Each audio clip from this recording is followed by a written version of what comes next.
Okay. Good evening.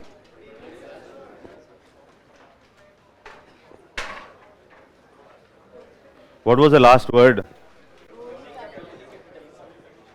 Crony capitalism. Second last word? Venture capitalist. And I think I've arrived at 1991 situation, isn't it? Yes?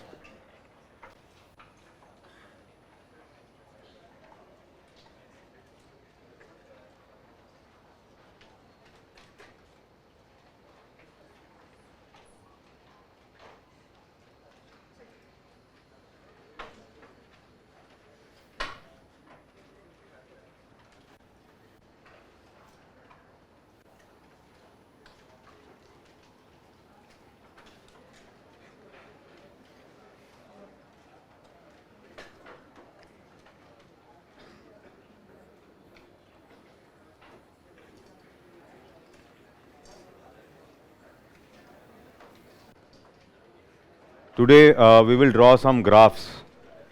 Okay, so today is the fourth class, right? Yes. Okay, so India, by the time of 1990s, what was the situation of the country? So this is what we'll try to understand here. Okay, so the first thing is, we said, how was the performance of public sector units? Doing well, not doing well? Not doing well. So PSUs were not making profits. PSUs were not making profits. This was the situation. Okay, so if PSUs are not making profits, what will happen to the revenues for the government? Revenues for the government will be less. This is clear. Okay, then how was the situation of inflation? How was the situation of inflation by that point of time? High or low? High. The reason being, one is 1970s also, there were problems with respect to oil crisis. Okay, so the OPEC countries, these countries were not supplying oil, and because of which oil prices increased, and India imports a lot of oil. So oil is becoming costly, then automatically inflation on a higher side. So one more indicator, inflation not doing well, that is inflation at a higher level. Okay. Then another observation. When did we nationalize? Banks. When banks were nationalized? 1969, 14 banks were nationalized, remember? And 1980, another 6 were nationalized. And one of the reason for nationalization, one of the important reason is what? Financial inclusion. Very good.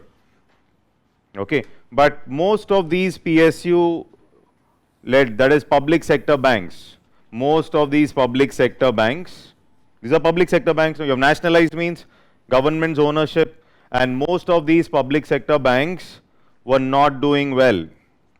Not doing well. That means the banking system also is not okay. Public sector enterprises not doing well. Banks not doing well. Okay. So revenues for the government were less. Inflation on a higher side. Inflation on the higher side. Okay. Now, what would have been the situation of trade deficit? Remember this word? What is trade deficit? Imports are more than exports. I'm specifically talking about goods here. Goods, specifically goods. Okay, so trade deficit high. Why trade deficit is high? You are importing oil, you are importing food, importing fertilizer, but we are not so good with respect to exports. So this was also on a higher side. Observe. So trade deficit on a higher side. Okay. Now, if I talk about government's situation with respect to its budget, I'm talking about the government situation with respect to its budget. Remember, I've used the word called fiscal policy. So fiscal policy of the government deals with what? Very good. Fiscal policy of the government deals with the revenue part, the receipts and expenditure. That is clear. That means it is dealing with the incoming money that is moving into government's pocket as well as outgoing outflow from government's pocket. More money is moving out, less money is moving in. Okay, so with respect to government's budget, what is your expectation? Receipts would have been more because already profits are not coming. Okay, so receipts would have been more or expenditure would have been more? Government was spending more than it was earning. In fact, government was, if you don't have revenue, you're not making money, your PSUs are not doing well, you're not earning money, and still you want to spend. How does the government spend? Borrow. You don't, revenue is not coming and still you want to spend. How do you spend? You borrow and spend. That means if you're borrowing means what should have happened with respect to the debt burden of the government? Debt burden of the government would have increased. This should be clear. You should be interlinking everything here. Inflation is one. Okay. Then deficit. This is basically, there is a deficit. So why I use the word deficit here? Suppose incoming money into government's pocket is 100 rupees, but government is spending 1000 rupees for welfare subsidy.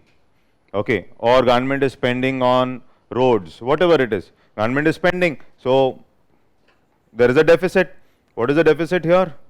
Minus 900. So this minus is nothing but the deficit which I am talking about. Which I am talking about. Is this clear, everybody?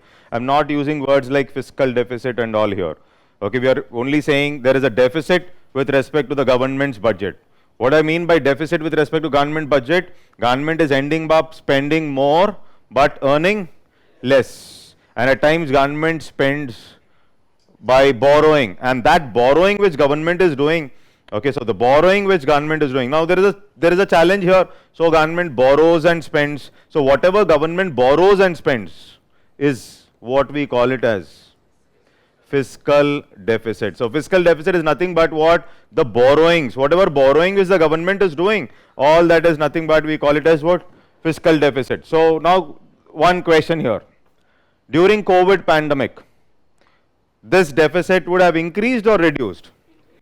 Increased, because lockdowns, no tax collections, no revenues, no GST collections, government had to spend on welfare, okay, vaccination, etc. So that means government would have borrowed and spent. That means this deficit for the government would have increased. During crisis, government will come as a savior. Government will spend money from its pocket, okay, or whenever government is following fiscal stimulus. I've used the word, not in a single word, is something from outside. Is that okay? Fiscal stimulus. More fiscal stimulus means there is more scope for what? Deficit. More scope for deficit because government is spending more money from its pocket. I think it is clear. So we're trying to link everything out here. So this deficit was also on a higher side. So trade deficit is high. Okay, budget deficit is there, government is borrowing, so this deficit is high. Public sector banks were not doing well, inflation on a higher side. Okay, PSUs not doing well, revenues are not coming. Till here I think things are clear. Understood. Now this is one aspect. Now moving forward. Okay, so there is nothing like, it was a bad situation obviously. It is not a good situation. Okay, and moreover, RBI, which is the custodian of cost. Did I use this word? Forex reserve. Use this word? Yes. Who is the custodian of Forex reserve? RBI. Who is holding? If you don't like this word, remove this. Who is holding Forex reserve? RBI is holding this Forex reserve. Now, whenever we find that our exports are not there, but you're importing and importing, it means more dollars are moving out of India, more dollars are moving out of India, and we landed up with a situation that the forex has depleted to such an extent, that we could not manage trade. Trade you are doing it not in rupees obviously, trade we are doing it in dollars or foreign currency. Remember the trade? Trade deals with imports and exports, and you need dollars. We did not have dollars for managing our trade for more than 15 days. Now this was the situation we landed up in. Okay, so is it a sudden scenario? Was it a sudden kind of thing we observed, or we knew that India is getting into trouble? Whenever we get into trouble, okay, so before we getting into crisis or something, we get to know beforehand. We think that chalo chalayenge, baad mein dekh lenge. Or we think that we'll do something slowly and maybe things will be okay over a period of time. But we will be able to sense that gradually we are getting into crisis. We will be able to sense. When we are able to sense, then obviously the country also can sense that there were challenges which we were facing, not immediate, but from 1970s itself, we knew that slowly India's graph is coming down. Okay, India is not doing well. There are some problems that are continuously coming. Okay, so gradual reforms. We decided we will bring some gradual reforms, changes, gradual reforms. We'll bring some gradual reforms, not immediate, gradual. But we could not, because of multiple reasons. One is the political situations, emergency, okay, or politicization of planning process, our 5-year plans, etc., more of politicization. So you're not thinking about the economic benefit, you're more into politicization of the planning process, or you have a neglected approach. So that also pulled India back, and situations like emergency, India was pushed back economically. So war is one which will pull back countries. For example, 1962, 1965, war is one situation which pulls back a country. Similarly, situations like this where democracy is not taken care of, or where government has a laid back attitude. Okay, so government wanted to bring reforms in a slow manner, but we failed to implement it effectively, and therefore we had to face many problems, and above all, there was oil crisis. Even today, we are dependent on other countries for oil. Even today, we are dependent on other countries. More than 80% we import from outside. Okay, so even that point of time. So added to all this, oil was the biggest factor. Okay, and along with that, disintegration of USSR. That means disintegration of USSR, that is a problem for Russia. Russia was in its own problems. India was a very close friend of Russia. Okay, but Russia was in its own problems. So, and obviously you have to depend, when you are in crisis now, you have to depend on another important entity, that is US. Are you able to get this? Now you are into some problem now. Now you have to handle this problem. Now because of all this, we landed up into a crisis, and this crisis was mainly because of our forex not being there. See, forex has 4 components, but we will only talk about 2 components in the basics class. Other 2 in the external sector class. Okay, so don't worry about it. So when I'm using the word forex reserve, mainly it has the major component of this reserve which RBI is holding are the foreign currency assets. Actually, I didn't want to use this word also. Foreign currency asset is something like you have the dollars, we have the euros, we have the pounds, and we have the yen. So these are the liquid. I've used the word liquid currency. Okay, so I've used the word liquid currency. So mainly these, the major component. Now we did not have forex to manage our trade, and India landed up into a situation of crisis. Crisis means no solution. So if you observe, gradually we went into this crisis, and when we were facing crisis, on one side from here you should observe, our inflation was on a higher side, isn't it? Deficit for the government was on higher side. Government's Okay. What about the debt burden? Debt burden for the government is also on a higher side. Performance of PSUs not doing well. Okay. Situation of banks. Situation of banks also not okay. Is the story clear? Okay, so this is what you should understand. So above all this, you have all these problems. This is one main problem, and along with this, you have so many problems here, and we landed up into a crisis. And when you are in crisis, you should never tell anybody. Yes or no? If you want the other person to listen to you, okay, so how do you make the other person listen to you? You go and tell him, "Arey yaar, I am in problems. I have lost everything. I don't know what will happen in the future. I don't know whether I'll recover or not. I may die also." Okay, like this, if you give pessimistic words, nobody will listen to you. If you want the other person to listen to you, first of all, you have to create something called as dependence. Dependence, economic terms. Dependence, what is dependence? Dependence means I will be useful to you. Okay, in the near future we will be growing together. You will also have share in my company. Though there is some loss, we can move forward and aspire for becoming a unicorn. Now see. Now he will come to you. Is it? He may think 99% this fellow is bluffing, but maybe 1% he may feel this fellow is confident. There is something. I think he had raised some investment. He has raised some investment. So from somewhere. He has that doubt. Otherwise, from where the confidence is coming? He has raised some investment. He'll come and talk to you. Actually, there's no investment. Actually, there's no investment. Nothing is there in the pocket. But you're only giving him confidence. You're saying, yes, we will go. Then see, he will come, he will listen to you. But if you say, I'm in crisis, I'm gone, I'm dead, nobody will come and sit and, okay, so any relation basically. Okay, now here, that is, okay, got the point. Okay, now see here. Only confidence, nahi. We know what to do. And we also have to be confident. पहले तो पैसे चाहिए. What you will do with ideas, he's saying. I am in crisis. First of all is what?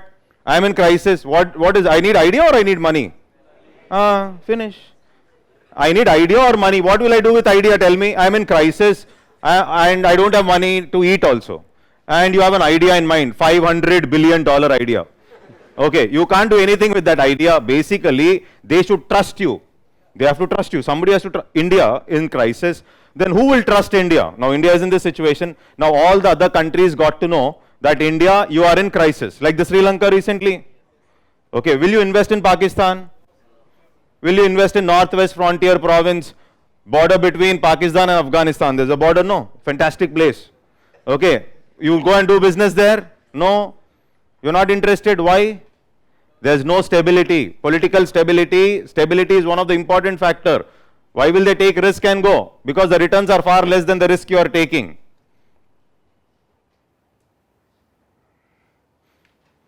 Understood? The heads itself don't have security there. Bullets are shot, etc., etc. Now, why will a company take that? Now, you should observe this. So, this is very important. But the problem is, all other countries got to know. All other countries got to know. India, you are in crisis. Now, we have to do something to come out of this crisis now. Now, obviously, now India is in crisis. So, whenever there is crisis, financial crisis, there is this bank called IMF, International Monetary Fund. The word is International Monetary Fund. This is a separate chapter for our discussion. Okay, separate chapter for discussion. Now, this bank helps countries to move out of what? Financial crisis. This will help countries. And it will help only member countries. IMF will help all its members. Somebody is a member of IMF, then it will help. Now, will somebody help just like that? Without expectation? Nobody will help.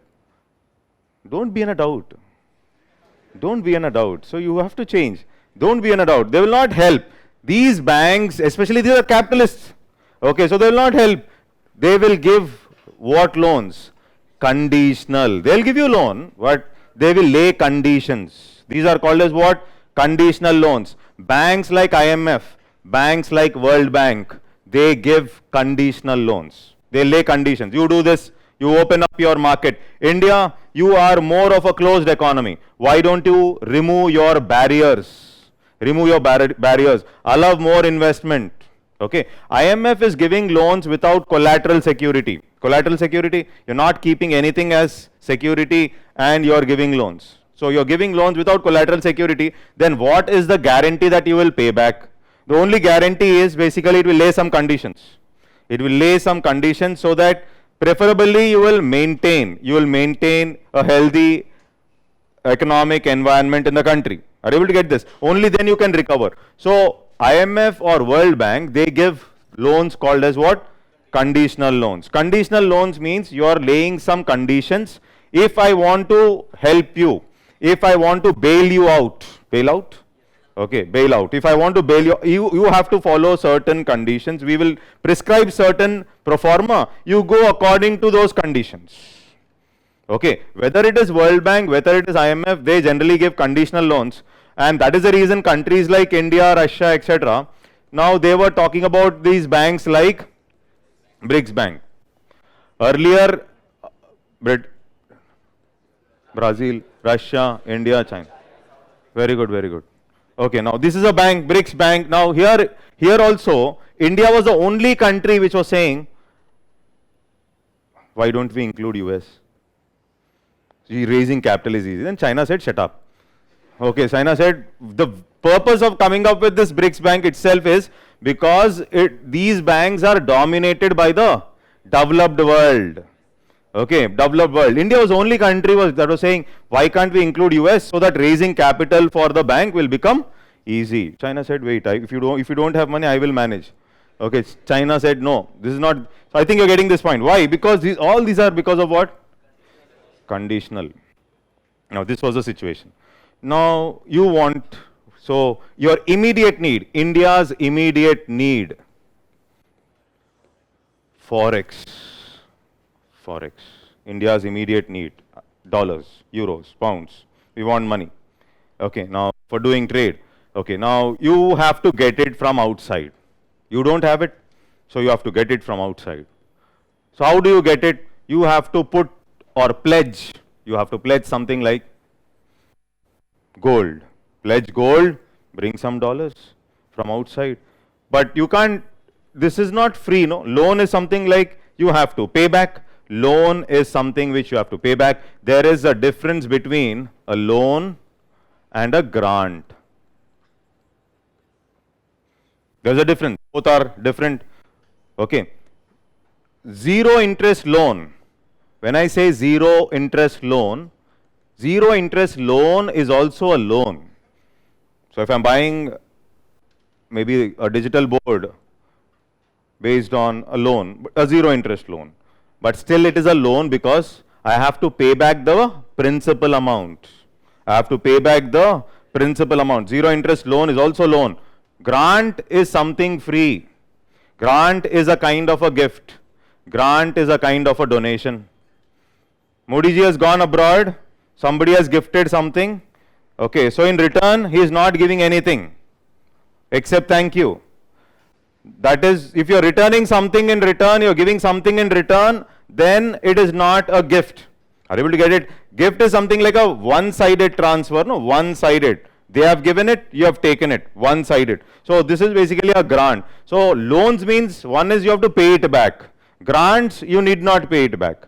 Loan, you have to return it back.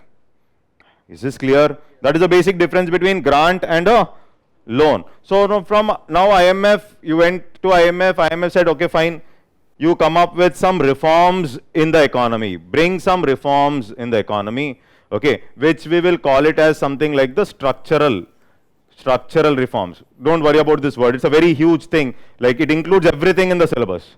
Okay, bring some structural reforms in the economy. You have to bring some changes in the economy. Okay, so bring some changes, then we will come up with helping you out. Okay, so this is what happened, and India had to move ahead to slowly move to what economy?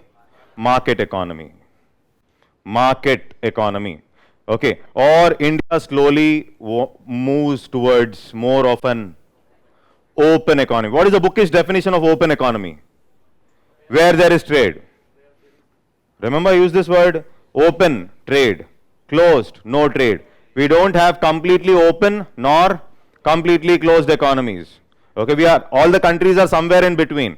But India was more of a closed economy. India is moving towards being an open economy. So after 1990, you're opening up your market, reducing trade barriers. Remember trade barriers?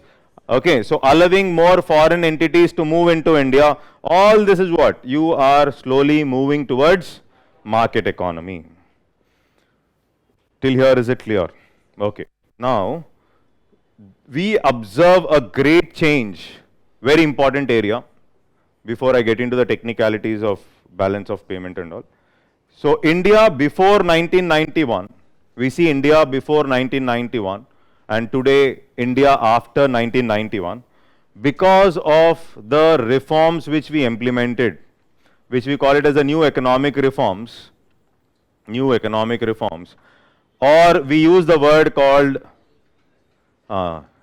liberalization, privatization and globalization. Okay, so we were in crisis, we were in facing problems because of all the reasons, and then we wanted to take help, we wanted banks like IMF to help, etc.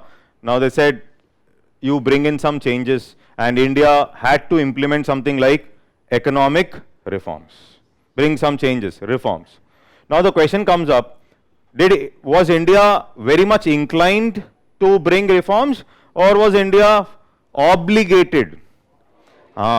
India is obligated. If you are implementing something in obligation, there will be negatives also. Are you able to get my point here? So you are forced to implement. You know that your systems are not in place. For example, one simple example. Okay, so suppose India's case, our stock market is there, and this stock market is regulated by an institution called Security Exchange Board of India. Security Exchange Board of India. We'll write after 5 minutes. RBI is regulating what? Banks. Security Exchange Board of India is regulating stock markets basically.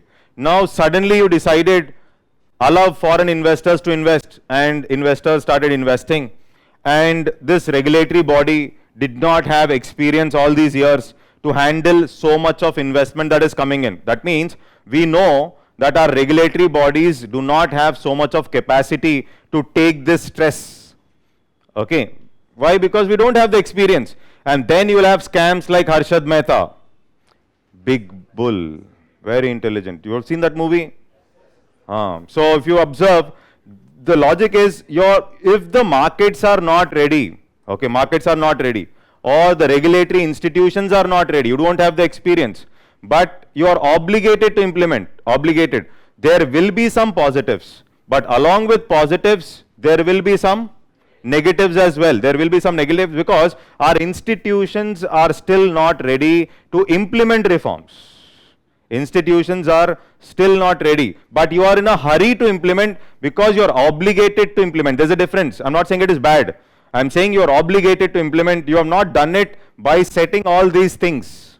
You have not set these institutions and then you implemented because you wanted to implement. You are in a situation where you had to implement, and moreover, there was a rise of a unilateral power, or you can say one single power during that point of time. Russia and its own problems, so you have only one single power, that is US. And this one single power follows what? Capitalism. One single power follows capitalism, means it follows market economies. So obviously, now the situation is India also had to move towards market economy. So market economy means, obviously, IMF would have asked, India, reduce your government regulation. Are you able to get this? No. So you're following market means reduce your government regulation. That means your economic aspects whether it is production, price, all that should be based on market fundamentals. What are the market fundamentals? Demand and supply. They should be decided based on demand and supply.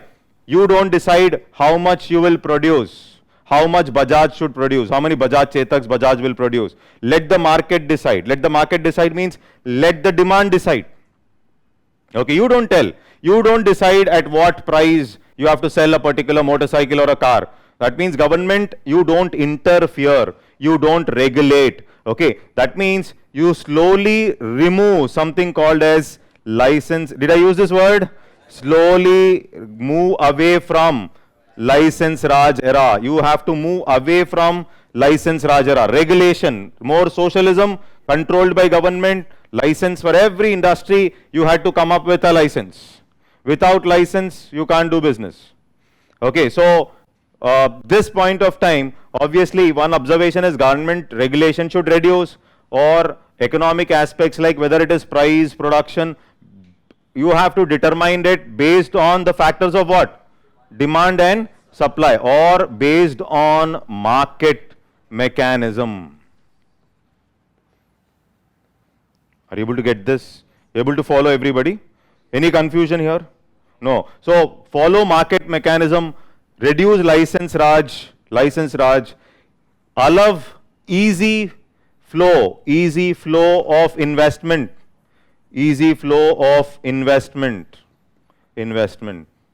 Okay. Everything need not be produced by government. So when I use the word liberalization, see here, we have written something like liberalization. You are liberalizing. What are you liberalizing? You are liberalizing government's control, government's regulation. You are reducing license Raj. Okay, so that is also nothing but liberalization. You are removing restrictions like the barriers so that import substitution model should move. Remember import substitution?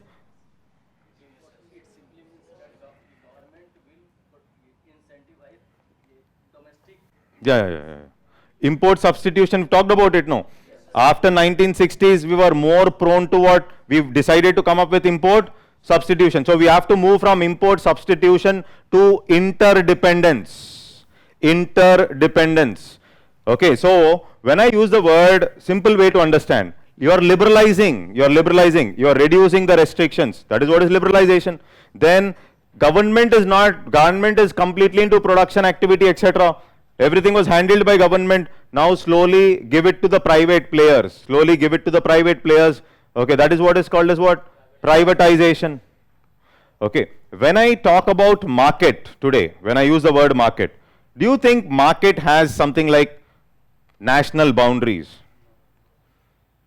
Do you think today, when I use the word market, okay, so most of us believe in patriotism, but there were people, philosophers like Immanuel Kant, okay, they were saying nations are only artificial boundaries drawn for our individual convenience. So why don't you think beyond nation? Okay, so why don't you think beyond nation means what happens if it is a Pakistani or some other country? So why? Nations are also artificial boundaries which you have drawn for your own convenience. So when it comes to markets, there are no boundaries, and capitalism knows no boundaries. So when I use the word globalization, so the whole globe is a single market for doing business. For a businessman, okay, so the whole globe is a single market. There's easy movement of goods and services. There is easy movement of investments. There is free flow of labor. Today, how many engineers are going abroad? Many. Okay, so doctors moving abroad, labor movement, investment movement, okay, goods and services, all this is what? Free flow. And the whole globe is a single market for doing business. Then what is that? Globalization. Are you able to get this point? So now when I use the word globalization is not just with respect to economics. Globalization can be with respect to culture. Westernization in India. Okay, or even our Patanjali yoga has gone abroad and they changed it to beer yoga. Beer, one sip, put down Surya Namaskara, sit. They started doing that. If you know, you can type it. You check how they do that beer yoga. They've changed it completely.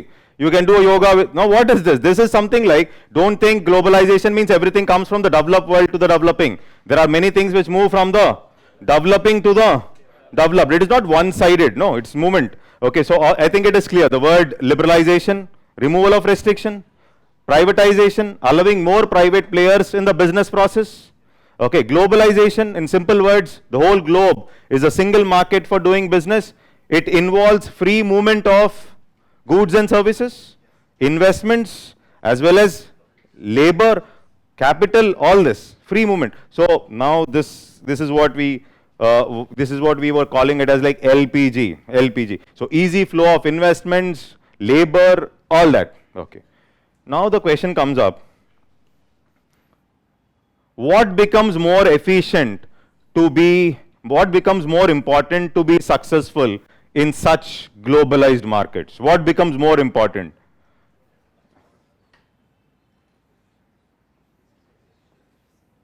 Not effectiveness, efficiency. I'm talking about efficiency. If you have the best products at least possible price, then probably you will grab the markets. You don't have the best products, okay, then it is very difficult to grab the market. So what is becoming more efficient, more important now in this situation? Efficiency. So efficiency can be with respect to labor efficiency.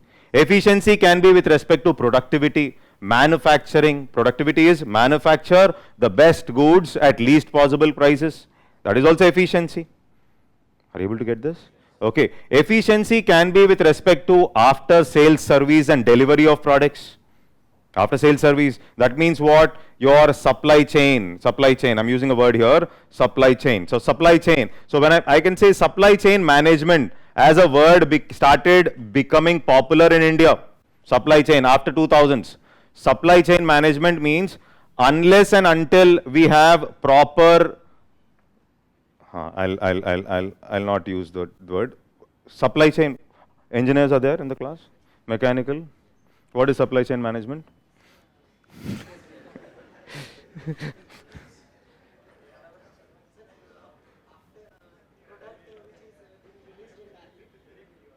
Product is released in the market.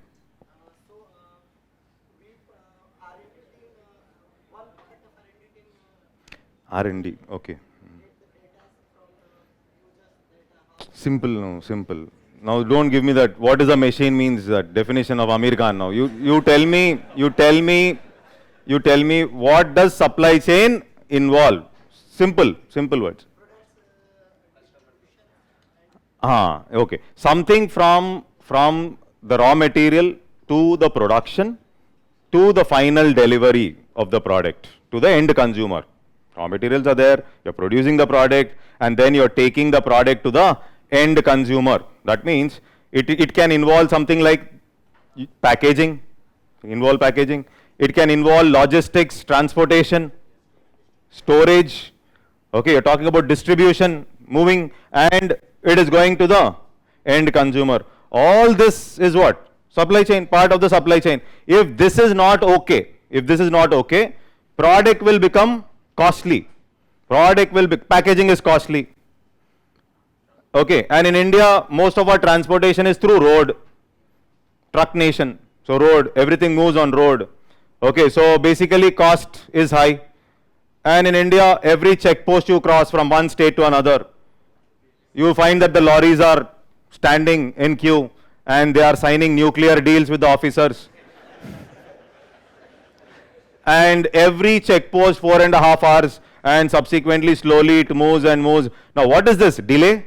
Now that means these are all problems in your supply chain. I can take it as transportation issues. That means you should have proper roads, you should have proper road port connectivity, you should have proper warehousing facilities so that you can store raw materials or the finished goods in the warehousing. You should have efficient packaging. If you're selling it to Middle East countries, the labeling patterns will change. Everything is dependent on how efficient you are with respect to supply chain. So when products are same, if everybody is selling a similar kind of product, okay, what becomes important? The delivery of the product. Today, if you see, most of the mobile phones have ads. Oppo, that's a mobile phone, no? Ranveer Singh comes and clicks and says it's a fantastic mobile and all that. No. So did you see an ad like similar kind of ad for Apple? Did anybody come and click? No. Why? It is not same as many, as simple as that. No, that product is not same. Everybody is in one single basket. Steve Jobs was so intelligent enough to put the product somewhere else.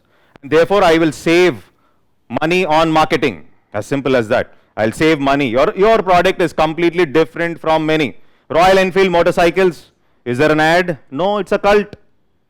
I think you're getting my point. It's not about quality. So therefore, if you observe, if the products are almost same, everybody is selling similar kind of product, then this becomes very, very important. Why? Your after sales service, delivery, costing, everything becomes very important. Is this clear? And when most of the people are competing, most companies are competing, then the importance of what? Supply chain becomes important. Are you able to get this? Now, you are able to follow? Yes. Now when I'm using the word efficiency, I'm using this word efficiency. So efficiency also is dependent on government's policies. Very important, government's policies. Efficiency is directly proportional to how efficient government policies are. Like one is how efficient our taxing system is. If your tax rates are high, okay, automatically product will become what? Costly, and nobody will buy your product. So that means government's taxing system is very important. Similarly, banks are giving loans or credit. If there is easy credit and if your credit is cheap, loans are cheap, okay, then automatically the producers can produce better products more efficiently. That means here if you observe, efficiency is not just about the product. Efficiency comes through government policies or RBI's policies, whether it is removal of license Raj, allowing new entrepreneurs to participate and produce something innovative.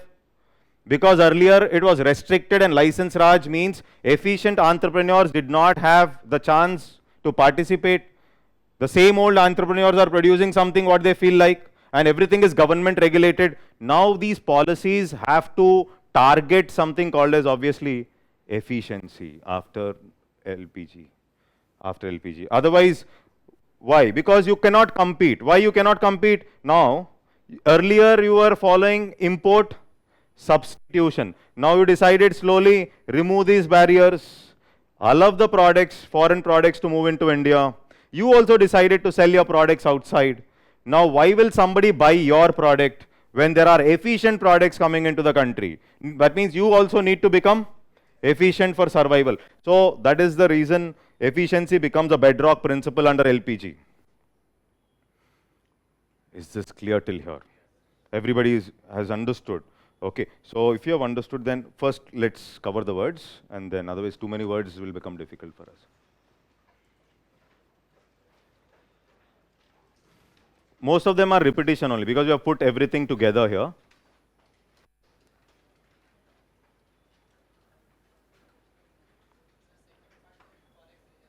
I'm coming to. Wait.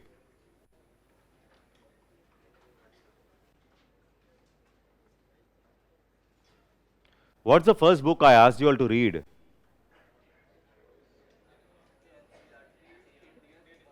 Indian Economic Development.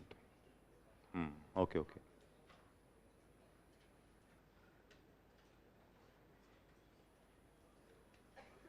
Okay, fiscal deficit. First word, write down, fiscal deficit. It is nothing but borrowings of the government. Just understand the word, that's all. Formula and all we will see later. It is nothing but borrowings of the government.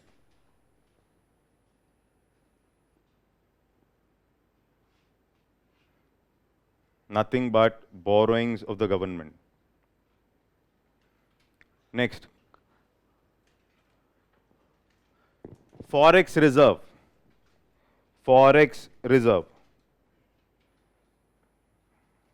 In India, write down. In India, RBI RBI is the custodian of forex reserves?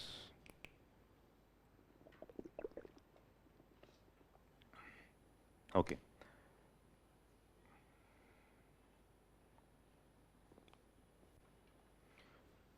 Okay. Forex reserves, there are four main components right now. There are four main components of forex reserves. There are four main components of forex reserves. One, foreign currency assets. Foreign currency assets.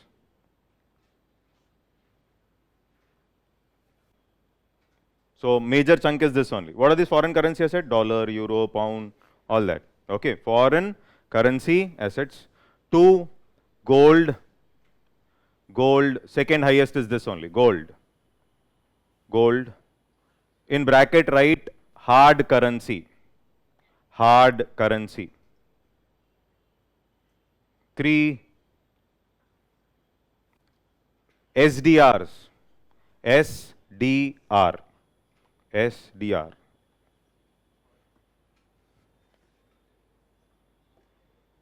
Special drawing rights.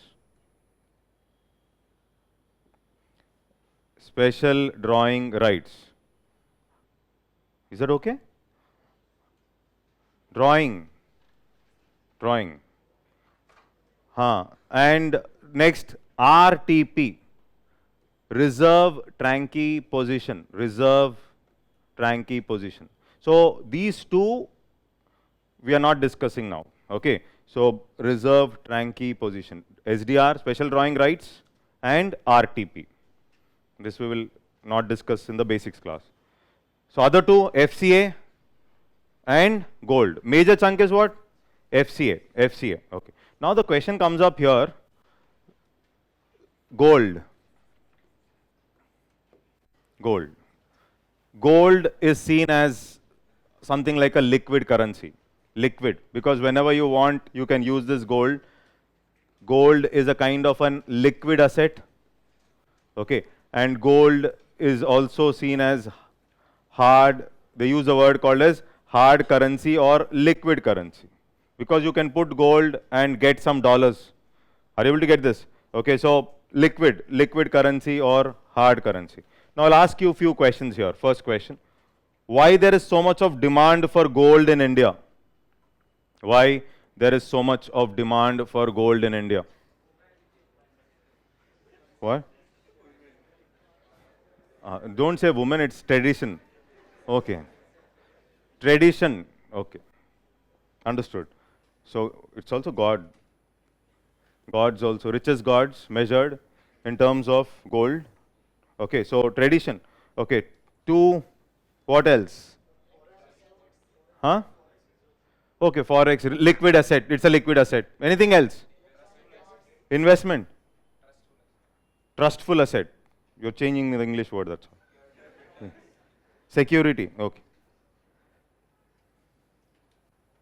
More of black money, more will be the investments into gold. On the day of demonetization, gold shops were running till morning 6:30. You can take your 500 and 1000 rupees notes. He will give you receipts as if you have purchased gold 6 months back. More is the black money. Whenever an officer or somebody is caught, what do you find? Gold biscuits from here till there. And also land documents, Binami transactions. Are you able to get this? So more is the black money, more is the investments into gold. Number one. Number two, less is the financial inclusion. Listen very carefully. We have used this word. Less is the financial inclusion. Less is the financial inclusion means no banks, no easy banking facilities available. So people cannot go and put their money in the bank. They will look for alternate savings. Those alternate saving can be gold, silver, whatever is it. So that means a financial inclusion or banking penetration in the country can also have a direct impact on demand for gold. Are you able to get this? Okay. Then one more understanding here. Gold is used as an hedging instrument. Now, a new word, hedging in economics, basically in finance, it is nothing but avoiding risk. Hedging is nothing but avoiding risk. Hedging. Your hedging means you're avoiding risk. Okay. So gold is used as a hedging instrument. You're trying to avoid some risk with respect to gold is used as a hedging instrument with respect to a term which we have already learnt, that is inflation. Hedging. Why? Suppose you are holding cash, okay, and inflation is increasing in the economy, then your value of your money is decreasing. Yes or no? There is no point in holding cash. Yes. Now, next question. More inflation, what would be the impact on bond holder? Positive or negative? Negative. We have discussed that. Impact of inflation on bond holder. I would have given that example. I am issuing bonds, all of you are buying. So, inflation has a negative impact on creditors. You are the creditor or the lender or the bond holder. So, there is no point in buying bonds also. If inflation is increasing, your bond is not going to give you the return it was giving you. So, more inflation, bonds are also not okay. Putting money in the, holding money in the form of cash is also not okay. Now, putting money in the bank also is not okay. If you know, today, India in the recent past, we are facing inflationary situation across the globe. The whole globe, prices have increased 7.5, 8. In US, inflation was 9.2 last year, 9%, 9.2. In Turkey, it was 80% inflation.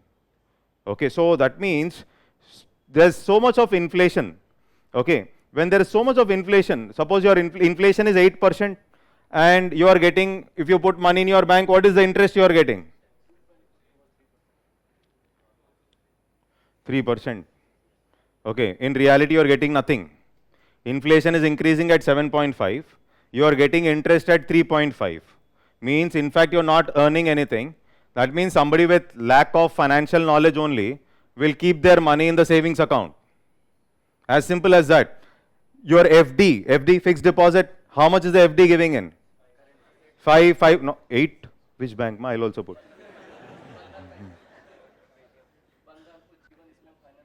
Oh.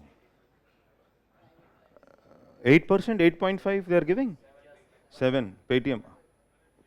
Okay. Okay, so bank FD's interest also have come down in the recent past.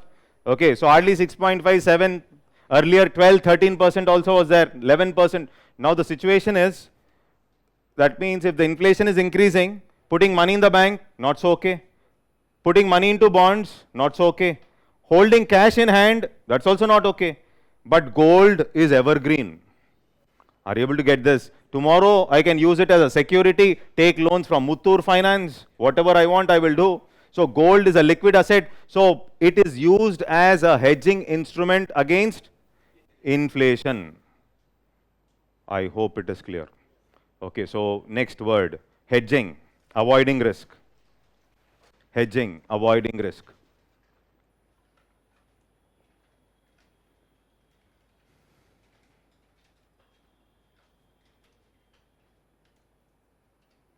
Avoiding risk. Then write conditional loans. Conditional loans. These are loans given by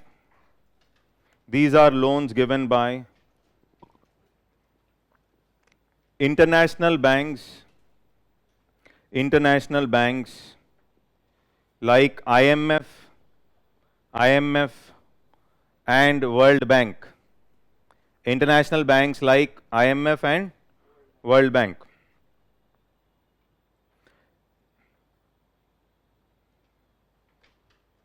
India was dependent on IMF. India was dependent on IMF.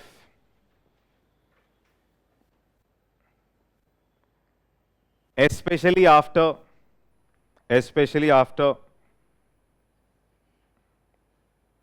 economic crisis 1991.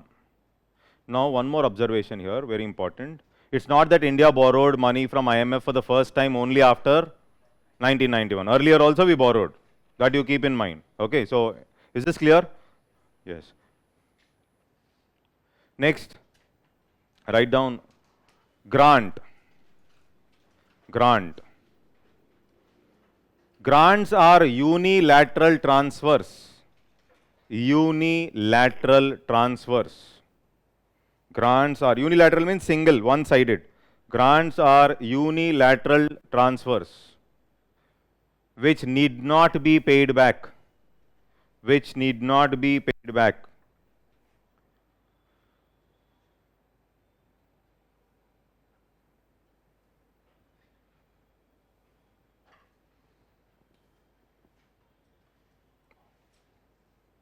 Okay, next put the heading supply chain management.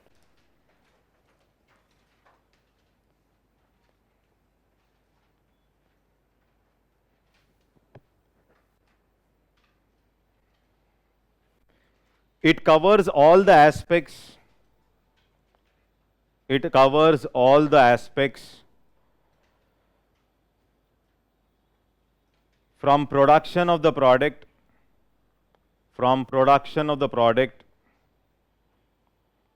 to the final delivery. To the final delivery.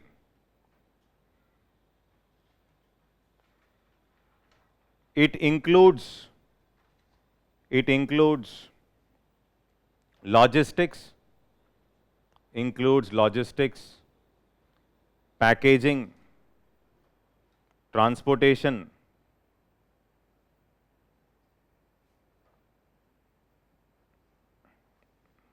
etc. Supply chain deals with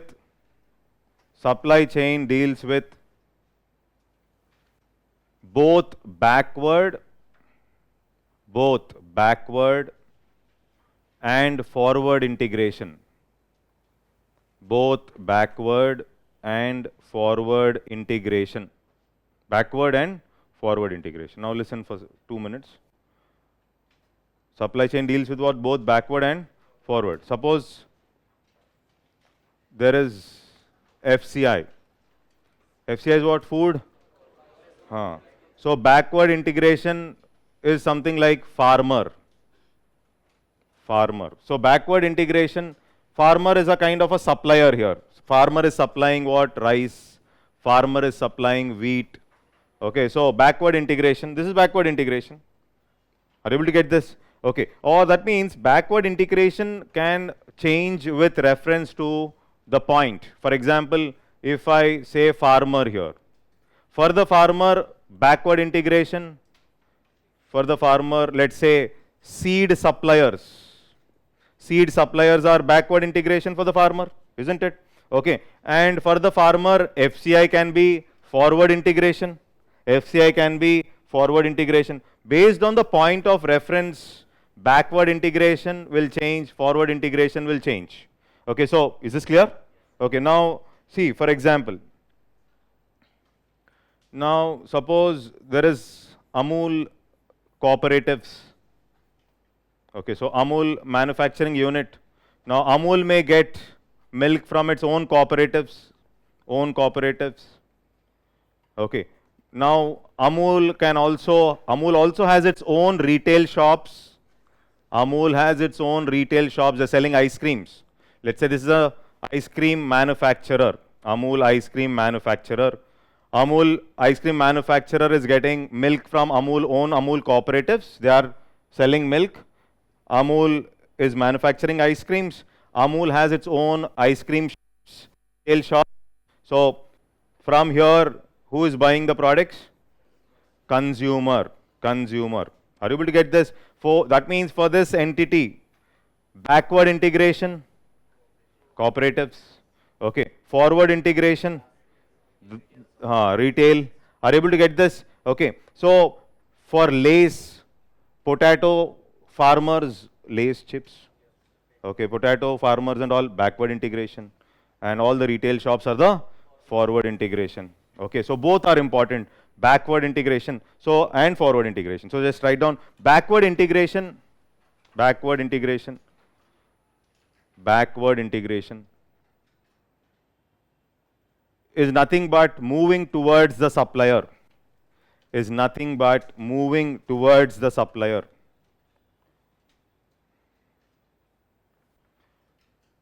Next, forward integration. Forward integration, moving towards the final consumer. Moving towards the final consumer.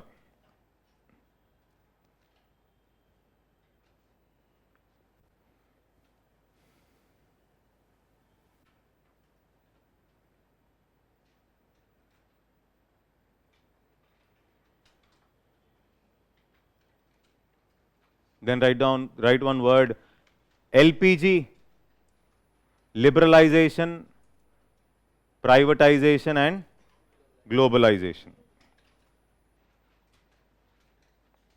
Liberalization, privatization and globalization. Okay, then liberalization,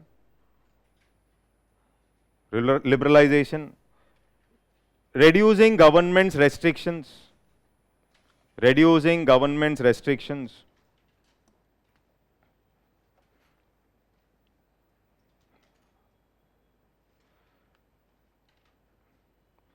Comma, ending license Raj era. Ending license Raj era. Ending license Raj era.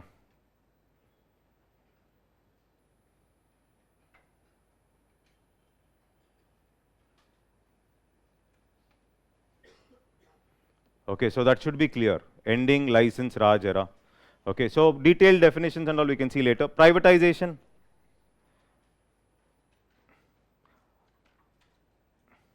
Allowing more private players into business. Allowing more private players into business.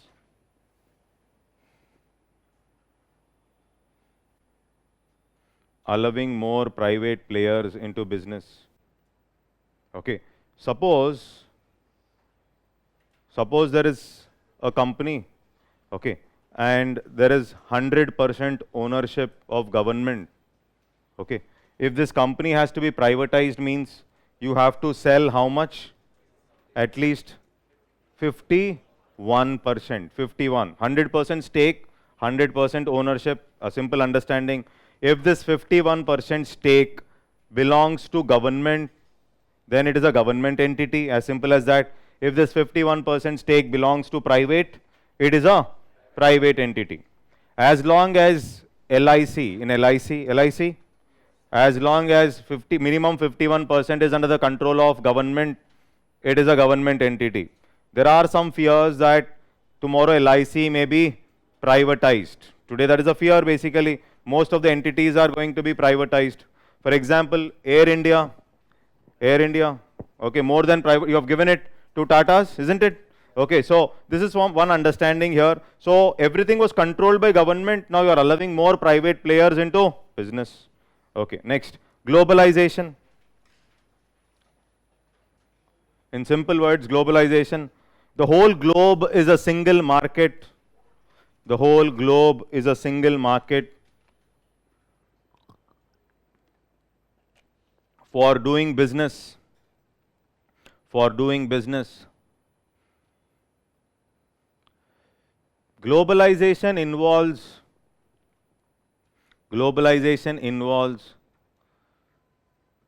free movement of goods and services, comma, investments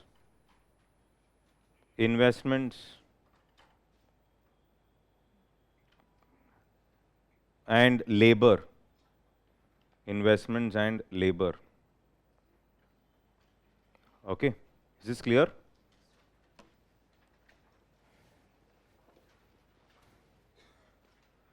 Okay, just write the continuing line only, just write this point. After LPG reforms,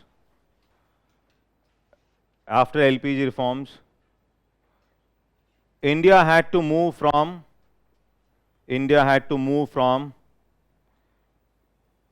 import substitution to interdependence.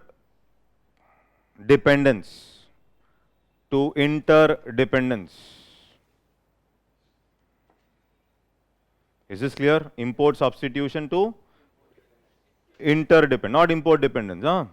Interdependence. Interdependence, if I know China is selling, suppose I know India has a lot of iron ore. Now I want to convert my iron ore into steel. It is costly, suppose. It is costlier than directly buying steel from China. Then interdependence means for efficiency, I will directly buy steel from China.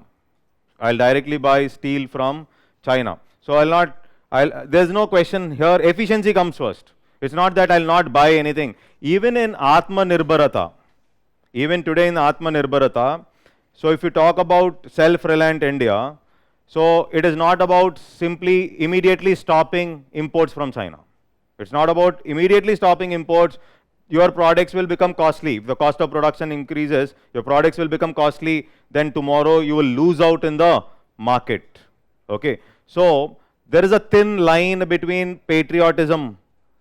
There's a thin line between patriotism and self-reliance. There's a thin line.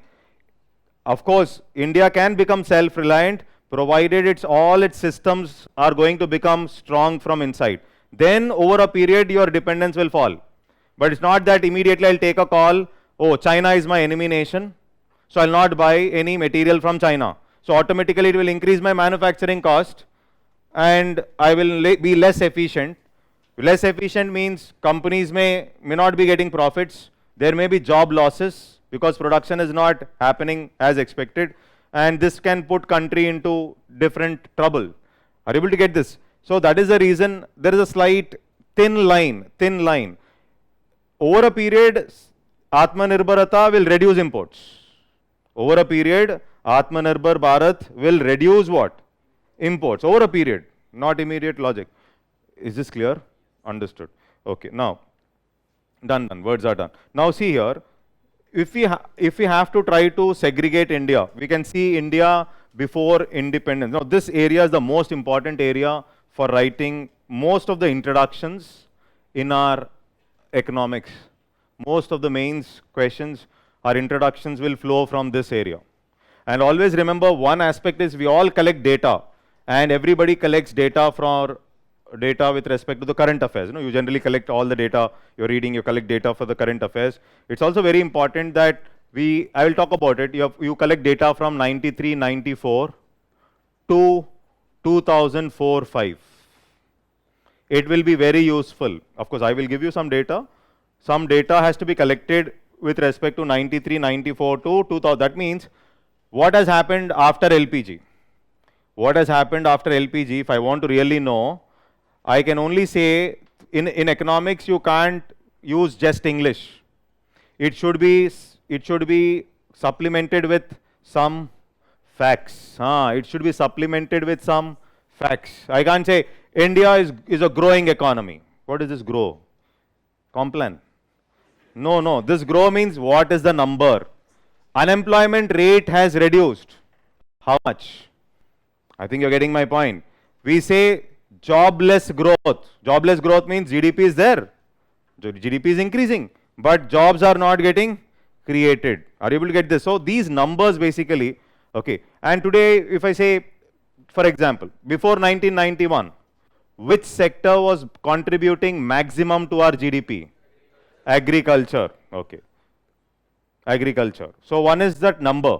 Okay. So I'm not talking about numbers now. Now I'll not complicate. You'll just understand.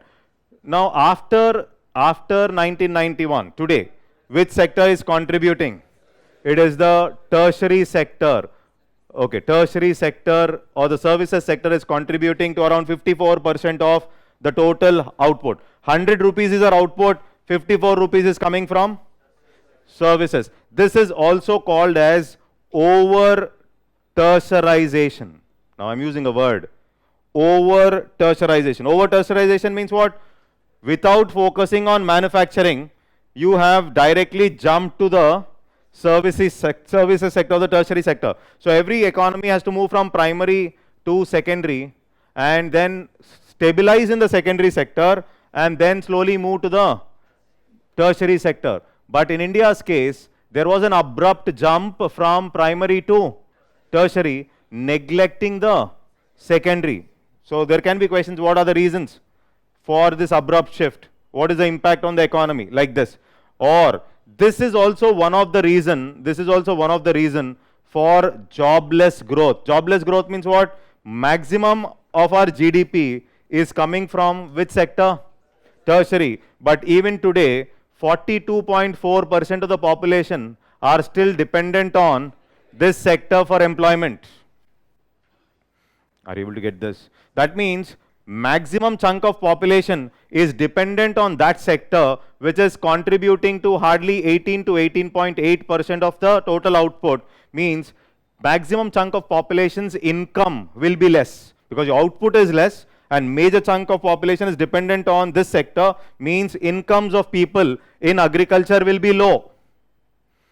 Yes or no? Are you able to get this? So major chunk. So like this, one aspect of this shift can have impact. And this 1991 is a significant linking pin for over tertiarization. Why? IT, call centers. In India, one is, Indians were called as software coolies in US. Don't take it, don't feel bad. They were called as software coolies in the sense that give 1/5 of what we give to the US person, they will work 5 times harder. Indians and Chinese, very hard working. Every dollar they will look, that day, those days maybe 50 rupees, now 75 rupees. In $1 means you're looking 70 there. Okay, so they were using this word. And call centers. So India had this advantage in comparison to China that we will manage English. Manage. We can manage, no. So since we can manage, call centers are IT enabled services. IT enabled services. So IT, all this impact is what? 1991, after LPG only. So people like Narayan Murthy, Infosys and all, it is because of LPG reforms. Because of LPG reforms, otherwise, no. And IT is the only sector which has developed without close nexus. I've talked about it, close nexus with the government. If you talk about construction, you need to be very close to the government. You have to get the contract, no, you have to bribe. You have to get the contract. You know, getting contract is not like I'm the most ethical man. Okay, please give me the contract. No, there are many things involved. Manufacturing companies. Okay, there are many loopholes. Taxing issues will be there. Labor issues will be there. Brick and mortar businesses, more restrictions and more challenges. Brick and mortar manufacturing buildings and all. That is the reason all the startups are app-based startups. Tension is less. App. Tension is less and scaling is easy. You can scale it faster, tension is less, isn't it? So if you start observing, after 1991, IT is one such sector which has developed without the challenge of crony capitalism. I've used the word. IT is one such sector which has developed without close association or nexus with the government. Other sectors very difficult. Ratan Tata had to wait for 15-20 years for getting that aviation license and all. So that is the strength of license Raj. I think you're getting it right. Okay. So now this is one aspect. 1991, which sector contributed? Okay. Now, which sector was dominant, public or private sector before 1991? Public sector. All the bigger industries were controlled by government. After 1991, today, Madam has already mentioned, Nirmala Sitharaman Madam, government has no business to stay in business. Government has no business to stay in business means we will privatize even profit-making PSUs. Hidden agenda is that, not hidden, revealed. Privatize, nothing wrong. You want to bring efficiency, it's okay. But profit-making PSUs, it's your call. So you're privatizing profit-making PSUs. Is this clear? Understood. So dominant was public sector. Now it is dominant as what? Private sector. Which sector was creating more jobs? It was public sector which was creating jobs. Now it is basically private sector. I hope it is clear till here. Okay. Now, before 1991, India was more of a closed economy. Okay. After 1991, we are more of an open economy. Is that okay? Yes. That means here what we should understand is the policies which we followed is import substitution. Remember, import substitution, industrialization. Import substitution, industrialization. Industrialization through import substitution. This is basically called as ISI, import substitution, industrialization. Is that clear? Okay. Now, after globalization, it is more of interdependence. Interdependence. Okay. So, there is a difference. There is a difference. So, if you observe here, so I've written the sector which is contributing to highest amount of GDP is agriculture, now services. Public sector contributes maximum to the GDP, now it is private sector. With respect to job creation also, earlier it is public, now it is private. Then India was more of a closed economy, now India is more of an open economy. That means India has slowly moved from, obviously, that time it was the so-called socialism, which we were calling it as. Our socialism was quite different from the erstwhile USSR. We use the word called mixed economy. Now, after 1991, we are talking about more of moving towards a market economy, which is driven by the forces of demand and supply. Is this clear? Understood? Then, when it comes to few more important areas, when I talk about the GDP growth, I've used this word. In India, economic growth is measured using the concept called GDP. Mentioned? Yes. GDP growth. Okay, so GDP is a number. Okay, now the question is, before 1991, our growth rates were less.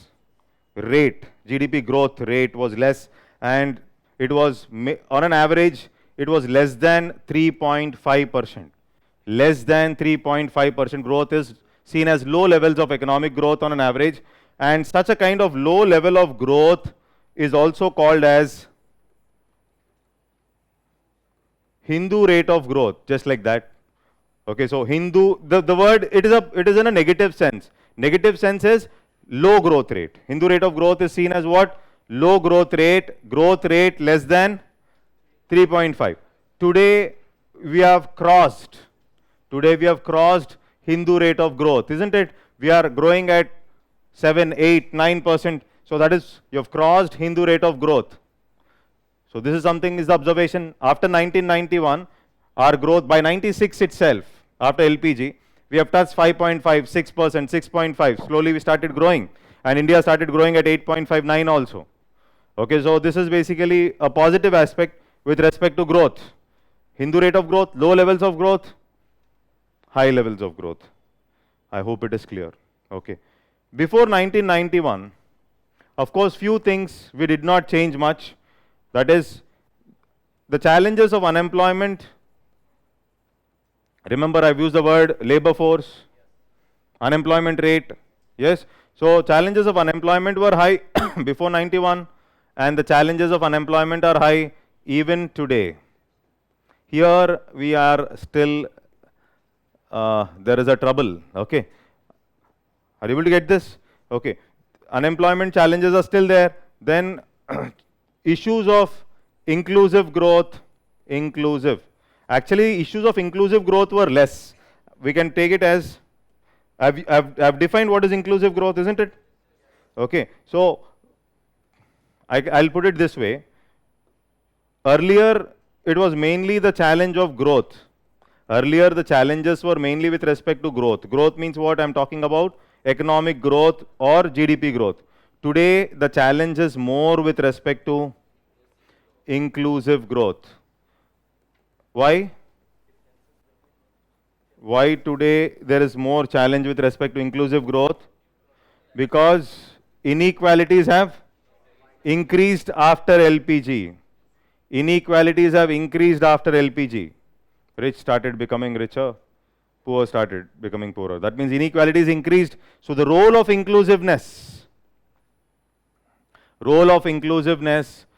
will see this year mains paper, the recent mains exam, there was this question.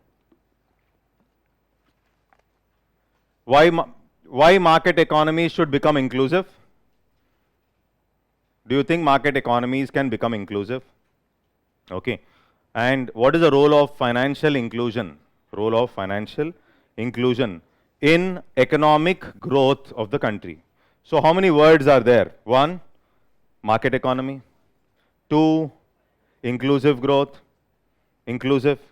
3, financial inclusion. 4, economic growth. I'm repeating the question. The question was something like, can market economies become inclusive? That means one is market, 2, inclusive, including everybody in the growth process. 3, financial inclusion. What is the role of financial inclusion in economic growth? 4, GDP growth. Economic growth is what? GDP growth. So how many keywords from our discussion there? 4 keywords. And it's a 10 marker. It's a 10 marker. Are you able to get this? Okay. Now 4 words, if you know, we can write something about it. Of course, you will not write the definitions in a 10 marker. If you write definitions in a 10 marker, space is over. Now the need for market economies to become inclusive, the need for market economies to become inclusive has arisen mainly after 1991 economic reforms. I can start my answer like that.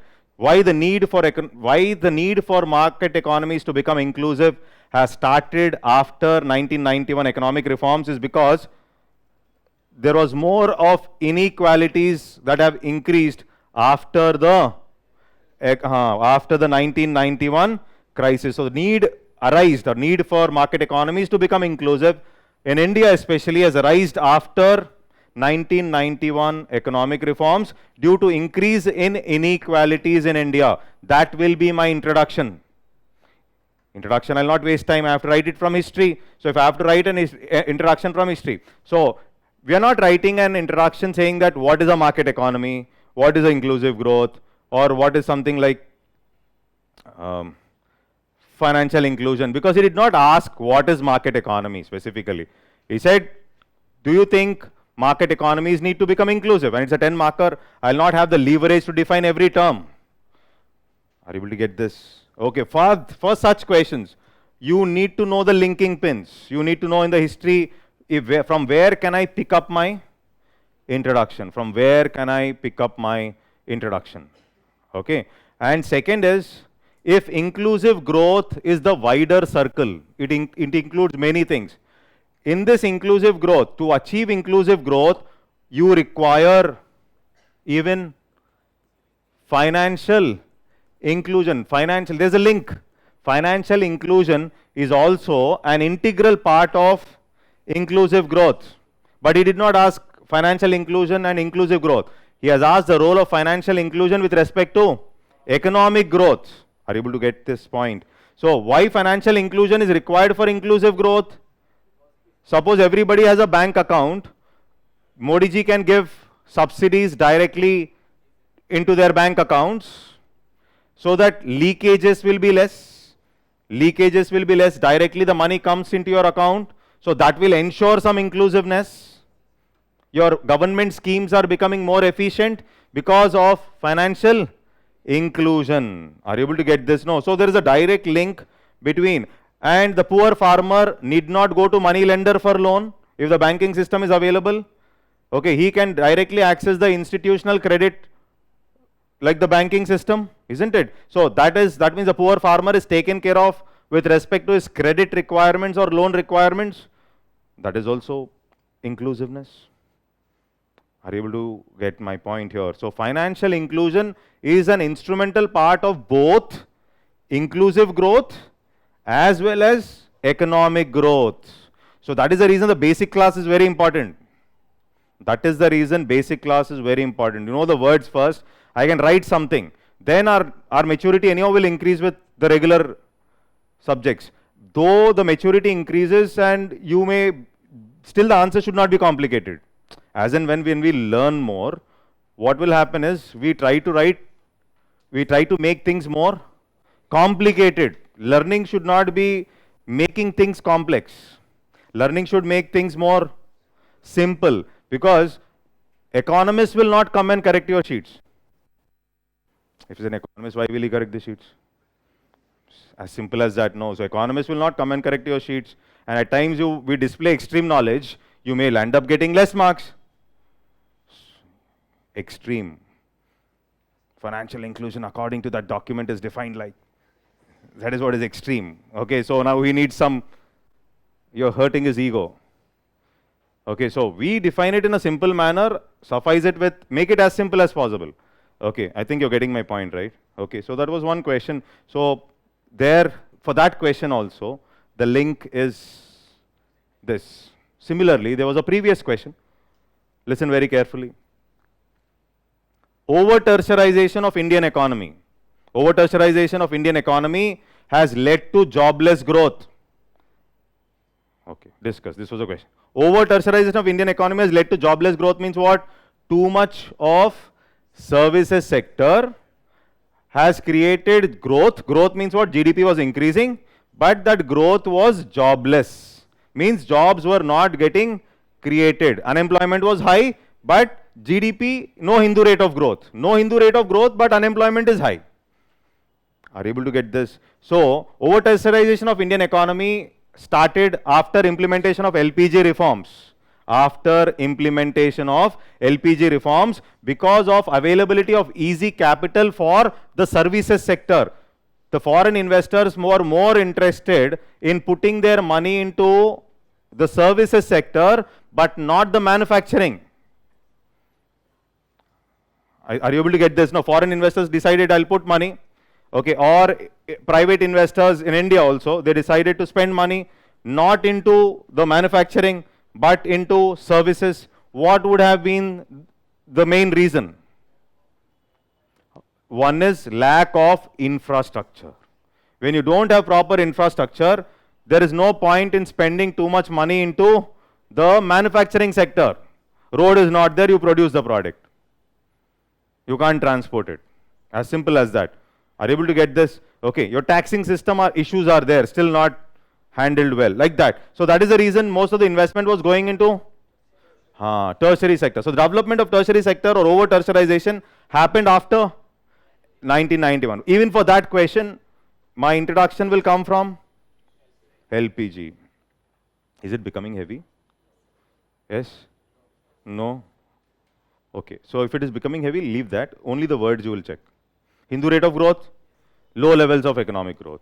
After 1991, cross the Hindu rate of growth. Okay, is this clear till here?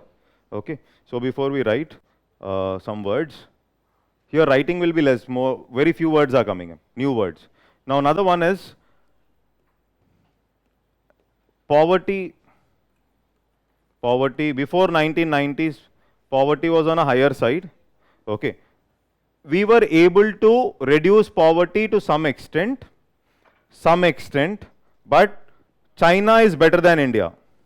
In comparison to China, China did better than India with respect to handling poverty. China did. So here also not satisfactory. So why inclusive growth is needed? Growth was coming, but factors like unemployment, not so good. Poverty, not so okay. Are you able to get this? Okay. Still, even after 1991, now with respect to labor dependence, now observe this. With respect to labor dependence, maximum occupational structure, I'll call it as occupational structure. Before 1991, major chunk of population were dependent on which sector? Agriculture. After 1991, even after 1991, it is agriculture. This is what you should observe. So this is a problem. This is a problem. So though the growth pattern shifted, services is contributing, but occupational structure, major chunk of population, 70% of the population dependent on agriculture. Now also it is 42.4% of the population are still dependent on agriculture. I hope it is clear till here. Is that okay? Is this clear? Okay? Yeah.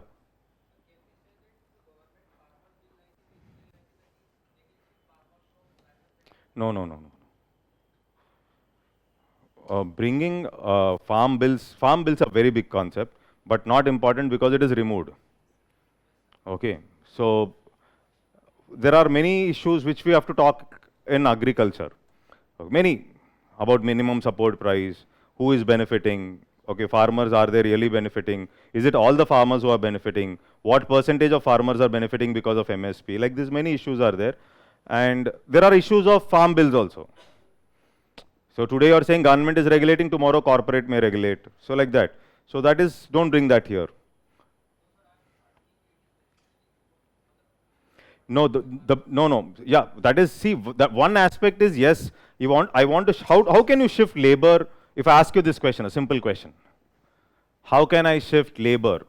Suppose, tell me what the government should do to shift this labor from the agriculture sector to the manufacturing sector, if I ask you this way. Okay, so wait. Think no. Why are you shooting points now? Just take some time. Okay, so what measures the government should take to shift labor from the primary, the agriculture, to maybe the manufacturing, etc. Now, you will not use big English lines, only one word you will tell. I can't understand. So education. Okay. So one is skill development. Skill development, why? Without requisite skills, you cannot pull labor from agriculture to industry or the manufacturing. Is that okay? First. Second is developing more allied sectors in agriculture. Allied, dairying, fishing. Are you able to get this? Allied sectors, the productivity of labor in the primary sector will also increase. 3 sectors like food processing. It's a separate topic in our syllabus, very important area. Food processing. Why? Food processing is an intermediate entity between the agriculture and manufacturing. Food processing. Heard of processed food? You need some machines to process the food. Okay, isn't it? So food processing indirectly creates millions of jobs. Food processing sector. Therefore, government's budget everywhere, you will find adequate focus with respect to this sector called food processing. Slowly, benefits are there. Agriculture wastage will not be there. Post-harvest losses will not be there. You can easily supply to the processing entities. Okay, and you can create more jobs in the food processing sector. And today, people are ready to afford for the processed food. Time is money after 1991.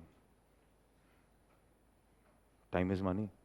That's not our concept. That's not Indian concept. No, that is a useless concept of capitalists. Useless, why? Everything cannot be measured in terms of money. Everything cannot be measured in terms of money. But for a capitalist, everything is measured in terms of money. So even time, you're idle sitting doing nothing wrong. No, you're wasting your time. No, time is money. Basically, time becomes very important. Processed foods become important. Maggie, 2 minutes. Okay. All that. I think job creation. So pulling out labor. So these are policies, no, government policies, tax concessions, everything for manufacturing. Or talking about, heard of micro, small and medium enterprises, MSMEs. So when I say MSMEs, MSMEs are labor intensive. MSMEs are labor, micro, small. Smaller manufacturing companies are labor intensive. Labor intensive means what? It will lead to more job creation. Okay, are you able to get this? But here also there are some problems. We'll talk about it later, but this is clear? Understood? So India can be categorized before 1991 and after 1991. Still it is not over. Now you'll tell me with respect to another important aspect called as foreign investment. Okay, so here, how about foreign investment? Foreign investment was less before 1991. We removed trade barriers, okay, and therefore there was increase with respect to foreign investment. As simple as that. Foreign investment into India has exponentially increased after 1991. Exponentially increased. Why? You liberalized. They started putting money. Is this clear? Understood? Okay. Foreign investment before 1991 was regulated by acts like FERA. Now, one more new word. Foreign Exchange Regulation Act. Before 1991, foreign investment related aspects were regulated by an act called FERA. FERA is what? Foreign Exchange Regulation Act. Okay. After 1991, foreign investment is regulated by an act called FEMA, Foreign Exchange Management Act. Foreign Exchange Management Act 2000. Foreign Exchange Management Act 2000. So, more regulation on foreign investment was there before 1991. More regulation on foreign investment was there before 1991. Any foreign exchange related crime was seen as a criminal offense. Strict. This is strict. This is strict. This is liberal. Why? You want more foreign investment? No, because dollars, your crisis itself is because you don't have dollars. Are you able to get this? No, you do not have forex. No, you have to come up with liberal policies so that more foreign investment will move into the country. Are you able to get this point? So more foreign investment will. So FEMA is more liberal. FEMA is Foreign Exchange Management Act. FERA is what? Foreign Exchange Regulation Act. So this FERA is very stringent, very strict. That means allowing foreign investment is not so easy. It is more strict and stringent. FEMA is more liberal. The word itself you can see. Regulation to management. Regulation to management. Is this okay? Understood? Okay. Now one more question. So this is one area. Another one. Handling black money. Black money. Handling black money, was it easy before 1991 or was it easy after 1991?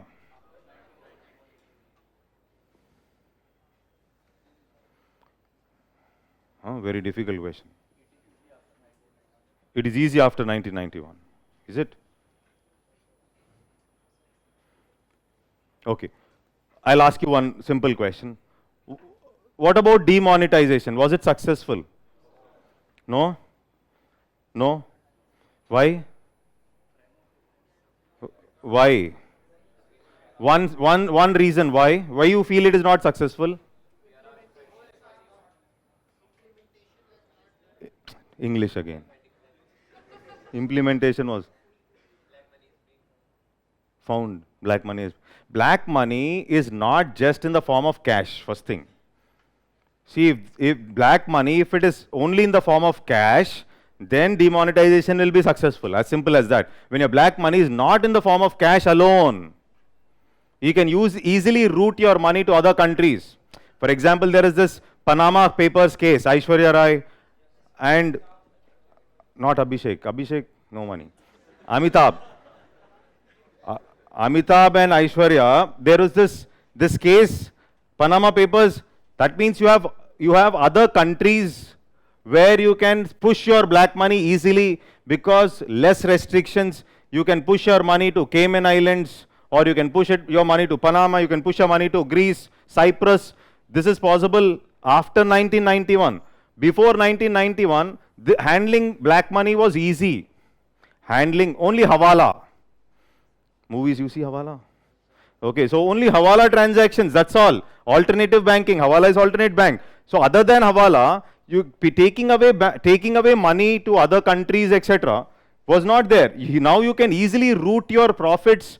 Companies can avoid taxes, route profits to other countries. Laundered money means something that is illicitly obtained. There's a difference between black and laundered money. Laundered money means illicitly obtained proceeds. Drug trafficking, human organ trafficking, tiger skin trade. This is highly remunerative. You're getting a lot of black laundered money. This is laundered. Converting that money into white. That process is called as money laundering. Money laundering is this mechanism of converting illicitly obtained proceeds. Illicit, not legal, not legal. I can have black money from a legal business also. I'm not paying tax. Are you able to get my point right? So handling black money was easy before 1991. Now it is more difficult. You can push black money to everywhere, every other part. Earlier there was they said we will reveal the data of all those who have pushed their money somewhere in other countries, etc. There was this news and all. But the network is so strong, you can't get the data. By the time you think of the data, the money is shifted. Are you able to get this? So don't think that way like black money is handling today is easy. No, no, no. Is this clear? This area is very important. You will understand it slowly, why it is important. So now some words, very few words only.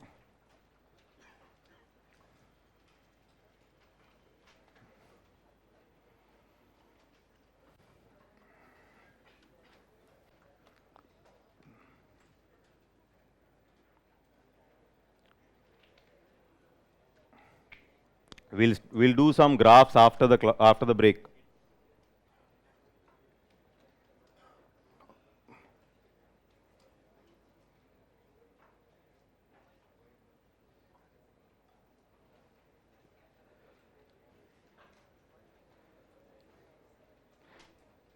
Put the heading over tertiarization. Over word, that is the word. Over tertiarization of Indian economy. Over tertiarization. It is nothing but services sector dominating the economy. It is nothing but services sector dominating the economy. Services sector dominating the economy. Continue writing. In a regular economic transition,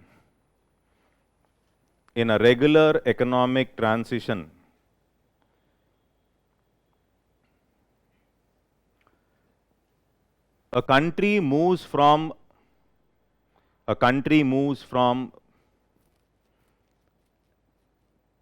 primary sector to the secondary,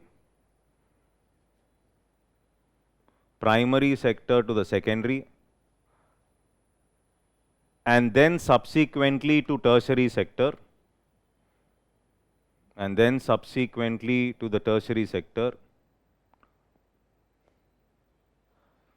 Unlike India,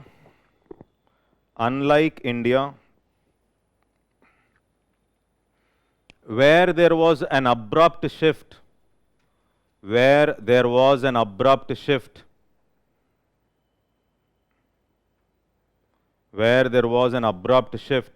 from primary to tertiary,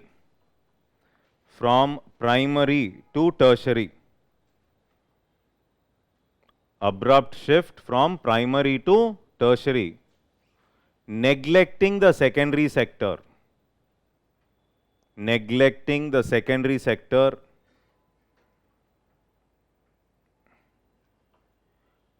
leading to over tertiarization,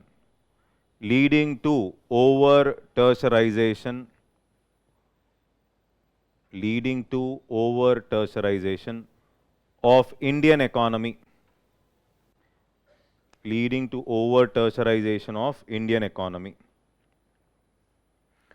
Over tertiarization has led to jobless growth.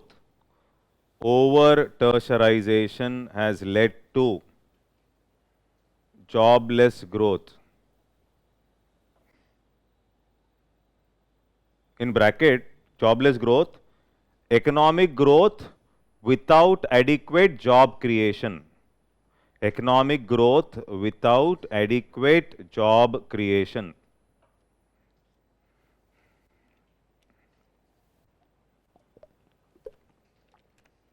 Economic growth without adequate job creation.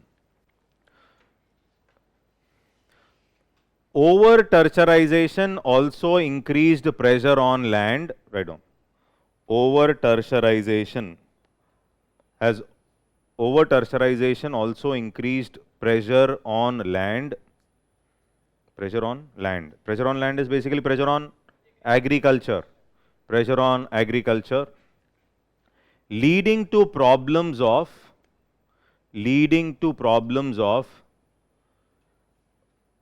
disguised unemployment.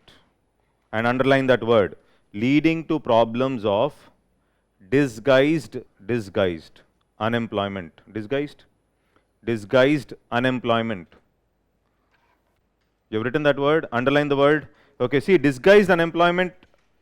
So obviously next word is disguised unemployment. Next word, disguised unemployment. So it is mainly related to which sector? This agriculture. This disguised unemployment is mainly related to agriculture. So what is happening in agriculture? There are, in simple words, what is this disguised unemployment? There are 5 people can do a particular job. 5 people can do a particular job on this agriculture land, but still there are 10 who are working on the land. 5 people can get the job done, but there are 10. That means there are more people than required who are working on the farm. There are more people than required who are working on the farm. So 5 are sufficient to get the job done, but there are more people than, this is pressure on the land, no? More people than required who are working on the land. Okay, that means marginal productivity, the additional productivity, these additional 5 members, their additional productivity of these members, they're not adding any value. Additional productivity of these members is 0. Additional is nothing but, I use the word called as marginal. Additional productivity, marginal productivity. Is that clear? Suppose a job can be done by 5 members, but there are more than 5 who are working. Let's say 10 are working on the farm. So that means the additional 5 members, their marginal productivity, the additional productivity is almost 0. They're not adding any value. Are you able to get this? Okay. So what disguised unemployment? Write down. There are more people than required. There are more people than required who are working in the farm. More people than required working in the farm.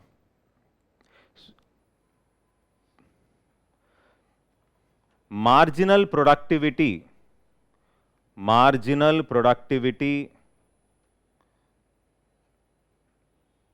of additional labor,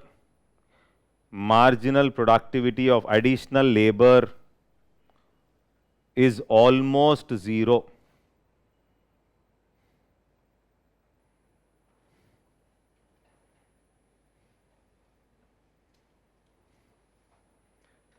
Okay, is that clear? Okay, then Hindu rate of growth. We'll take a break after 5 minutes. Hindu rate of growth.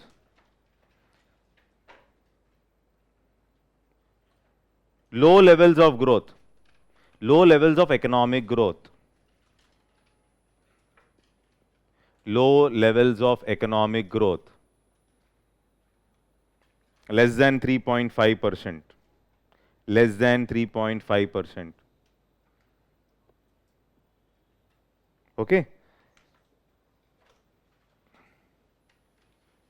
Due to LPG reforms,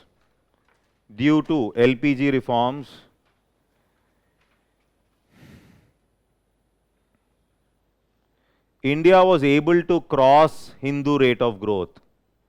India was able to cross Hindu rate of growth.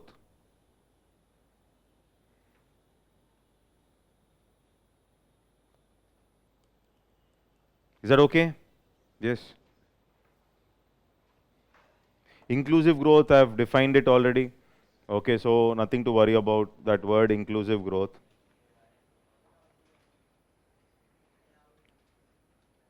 What happened? Okay. Foreign Exchange Regulation Act. Of course, in detail we will discuss this in the foreign exchange class, but I think you have understood. Okay, so Foreign Exchange Regulation Act, FERA.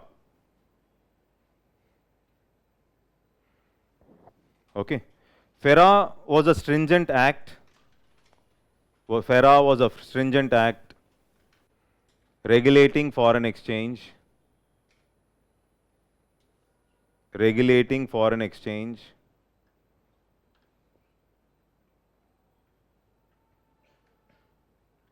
and any foreign exchange related crime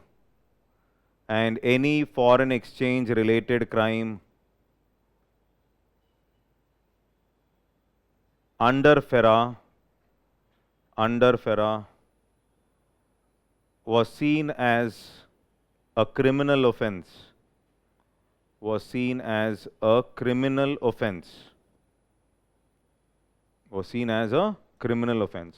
Clear. Then next word, FEMA 2000. FERA was replaced by a liberal act. FEMA was replaced by a liberal act,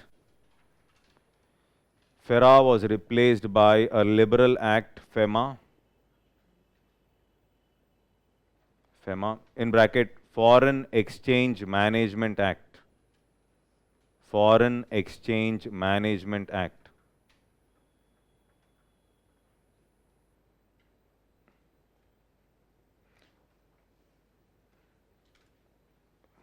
Currently, FEMA regulates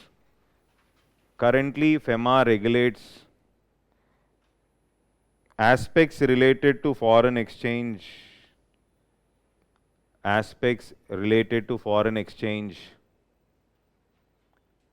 and black money.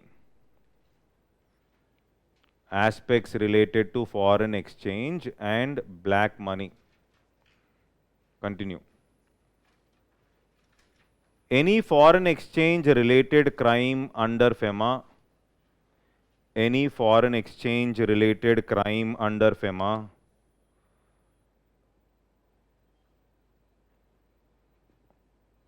was seen as a civil offense.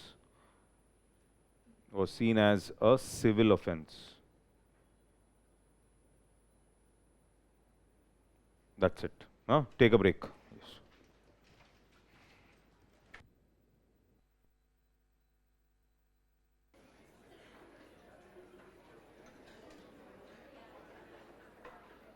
Okay, listen.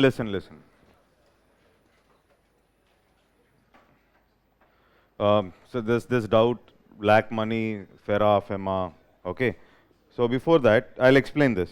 One more important thing I wanted you all to understand. Okay, have you heard of this word called tax haven? Okay, no, tax haven. Now, okay, so tax haven is a place where, listen very carefully, tax rules are liberal. That is very low tax rates. Okay, and they will not ask you for the source of the money. For example, if you take 1 lakh and go to Indian bank, they'll ask you 100 questions. Take 1 lakh cash and go to Indian bank, they'll ask, how did you get it? Where is your PAN card? Okay, so in India, basically KYC norms, know your customer, KYC norms are stronger.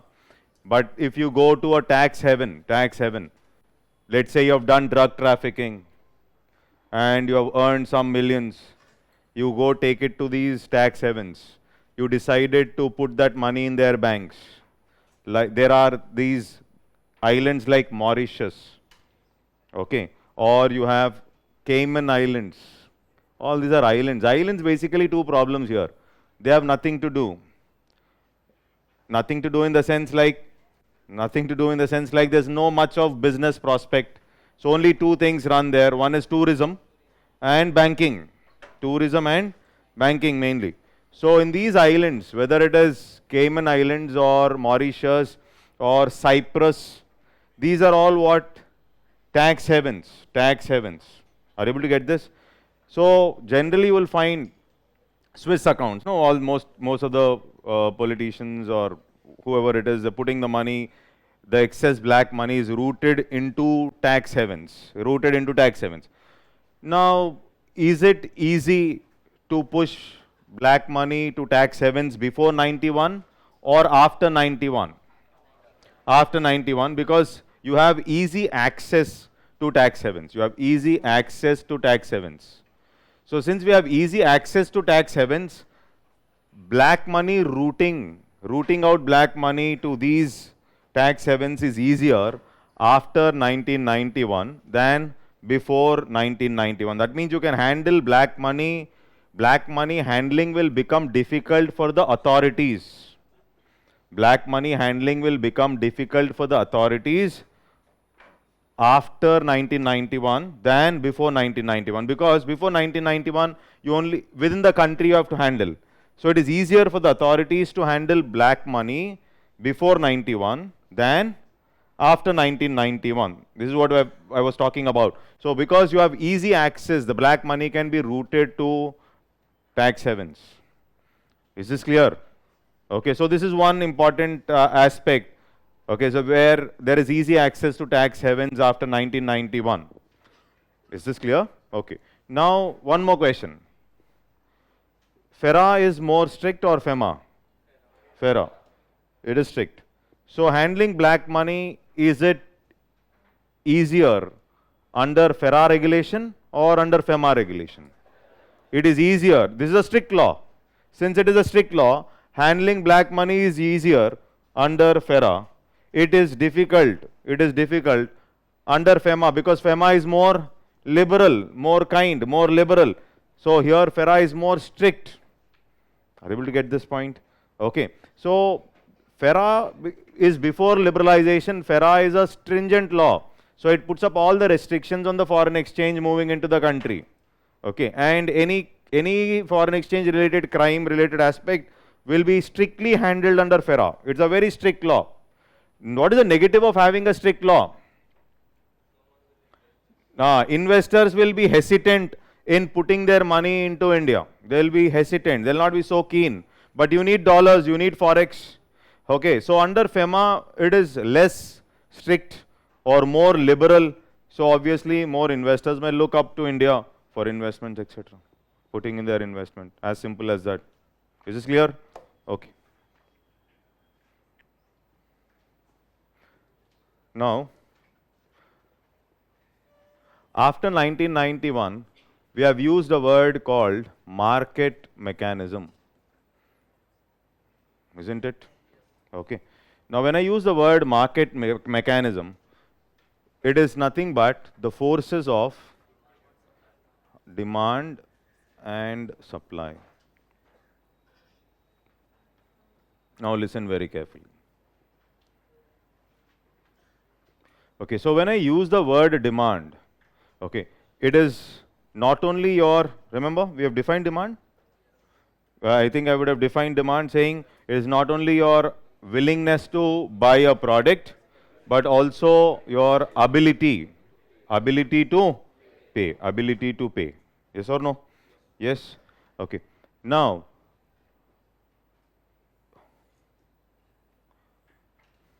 did we draw this? Law of demand? Yes, the basic law of demand, we have drawn this graph. If you could recollect, I have mentioned quantity, always quantity demanded should be on x-axis and price of the commodity on y-axis. And remember, in UPSC, graphs are not asked, it is for the understanding only. So this will be a rightward sloping graph. I have to put D, then only it becomes a demand graph. Okay, so this is a rightward sloping graph.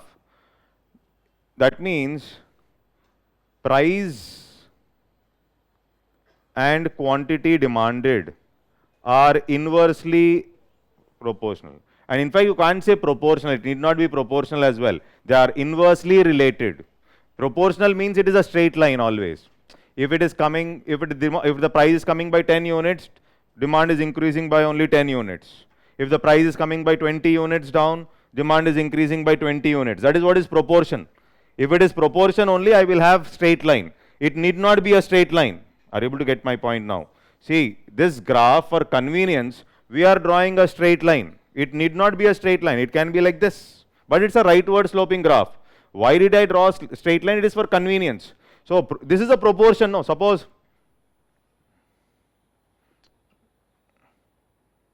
equally it is going down, isn't it? This is a proportion.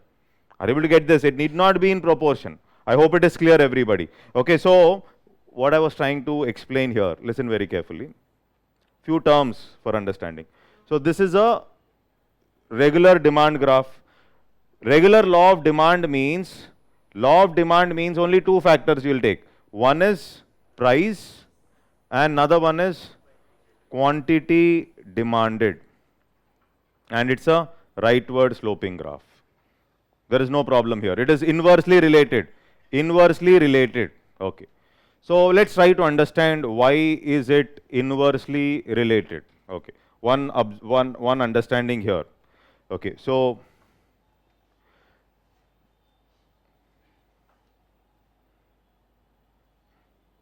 sorry.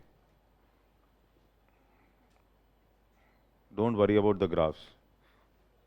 Fourth day, right? Yeah. So now here, I'll no graph here, but only understanding a concept.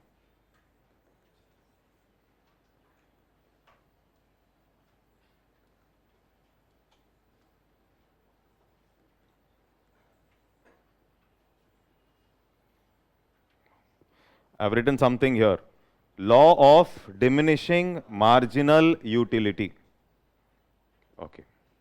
So if I have to talk about satisfaction, if I'm consuming a commodity, so there is something called as psychological satisfaction. Psychological satisfaction, isn't it? Now, if I want to measure that psychological satisfaction, okay, psychological satisfaction, it is measured. Basically, it is difficult to measure, but it is measured using something called as utils. Psychological satisfaction. The unit used for measuring this satisfaction, I'm putting it as utils. Is that okay? Now, whenever we are consuming some product, okay, so I'll put a box, a simple box to understand.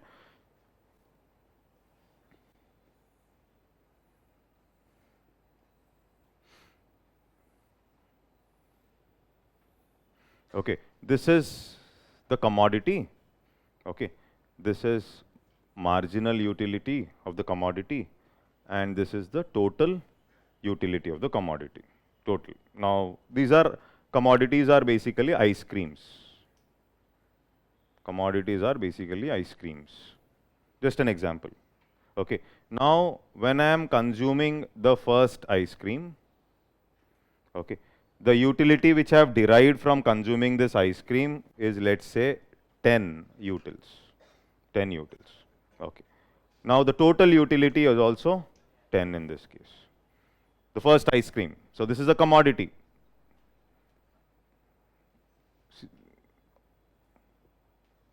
Okay. Commodity. Now, when I am consuming the second ice cream, now the satisfaction which I derive will be higher or lower? Lower. Let's say 7. Is that okay? Now, what is the total utility of consuming 2 ice creams? 10 plus 7. Consuming 2 ice creams, what is the total utility? 17. As simple as that. Now, third ice cream, 4. Gone down further. It is consuming 3 ice creams, the total utility derived is 21. Okay. Now, the fourth ice cream I am already done. Okay, so marginal utility became 0, and here the total utility still remains same of consuming 4 ice creams, 21 only. Now, the fifth ice cream, I hate it now. The fifth ice cream, it became -5. Marginal utility. No more ice cream. Enough of ice cream. Now this is going negative now. Utility is coming down. -5. -5. So what should be? 16. Why -16? CSAT. Okay. 16, isn't it? Okay, now the sixth ice cream going down now, -10. It's coming down, the total utility is coming down. Is that clear? So, for every additional product which I am consuming, every additional ice cream I am consuming, okay, what is happening to the marginal utility? For every additional commodity I am consuming, the additional utility, marginal is additional utility is decreasing. Additional utility is decreasing. This is nothing but what? Law of diminishing marginal utility. Nothing great here. So for every additional commodity I am consuming, my marginal utility is reducing. This is nothing but the law of diminishing marginal utility. I think it is clear.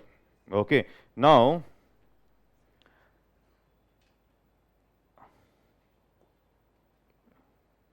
microeconomics not so important in the exam, but few only. Whatever we discuss in the class, that would be more than sufficient, and as far as micro is concerned, any graphs, etc. More than that they will not ask. Okay, so very few concepts only. So here let's say at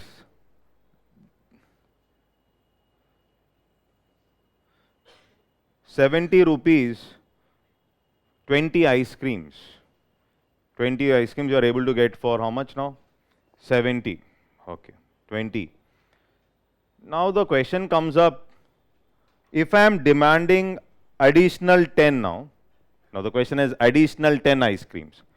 I want to buy 30 ice creams or 40 ice creams here. Okay, if I am demanding 10 more, will I be interested in paying more for these 10 or less for this 10? I'll be paying less for this 10 because for every additional ice cream I want, for every additional ice cream I am taking, what is happening to my marginal utility? The marginal utility is decreasing.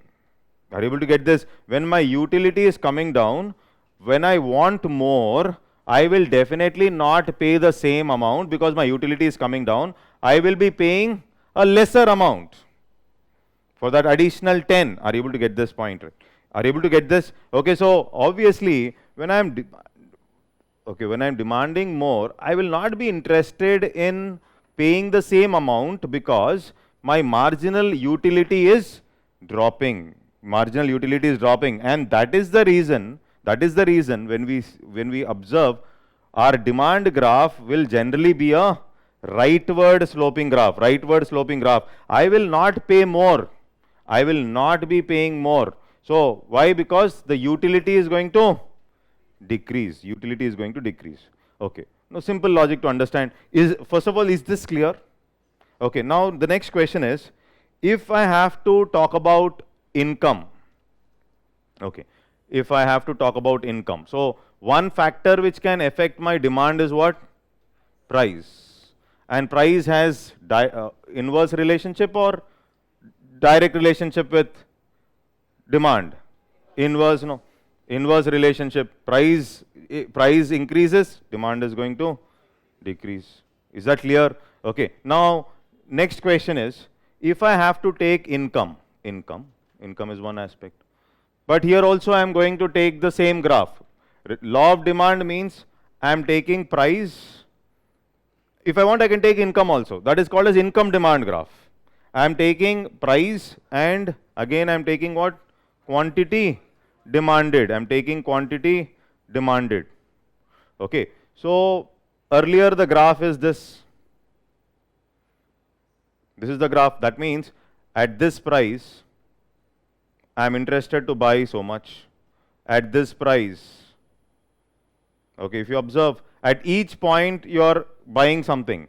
At each point, this is the demand. That is how the demand graph is built. At each point, I am buying something. Is that okay?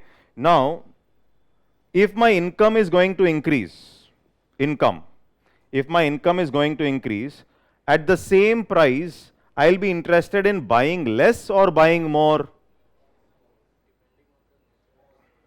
Don't tell nature of the product and all. Ice cream or banana or whatever it is.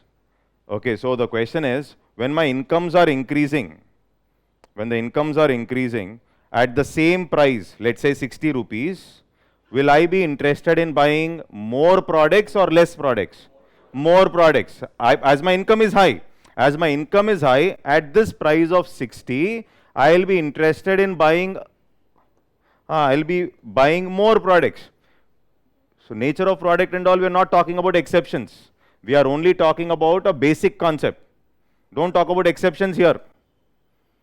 Exceptions, I'll come to the exception, then I'll ask you. Okay, exception is different. So here, when I say my income is increasing, now let's take the case, the income is increasing. Income is increasing. That means at 60 rupees, I am interested at the price of 60, I am buying more ice creams. More ice creams. Okay, at this point also, I'm interested in buying more. I'm interested in buying more. Are you able to get this? That means now, when the income is increasing, my demand graph is shifting rightward. My demand graph, because at every point of time, demand is at every point of time, not at one point of time. At this price, this is the demand.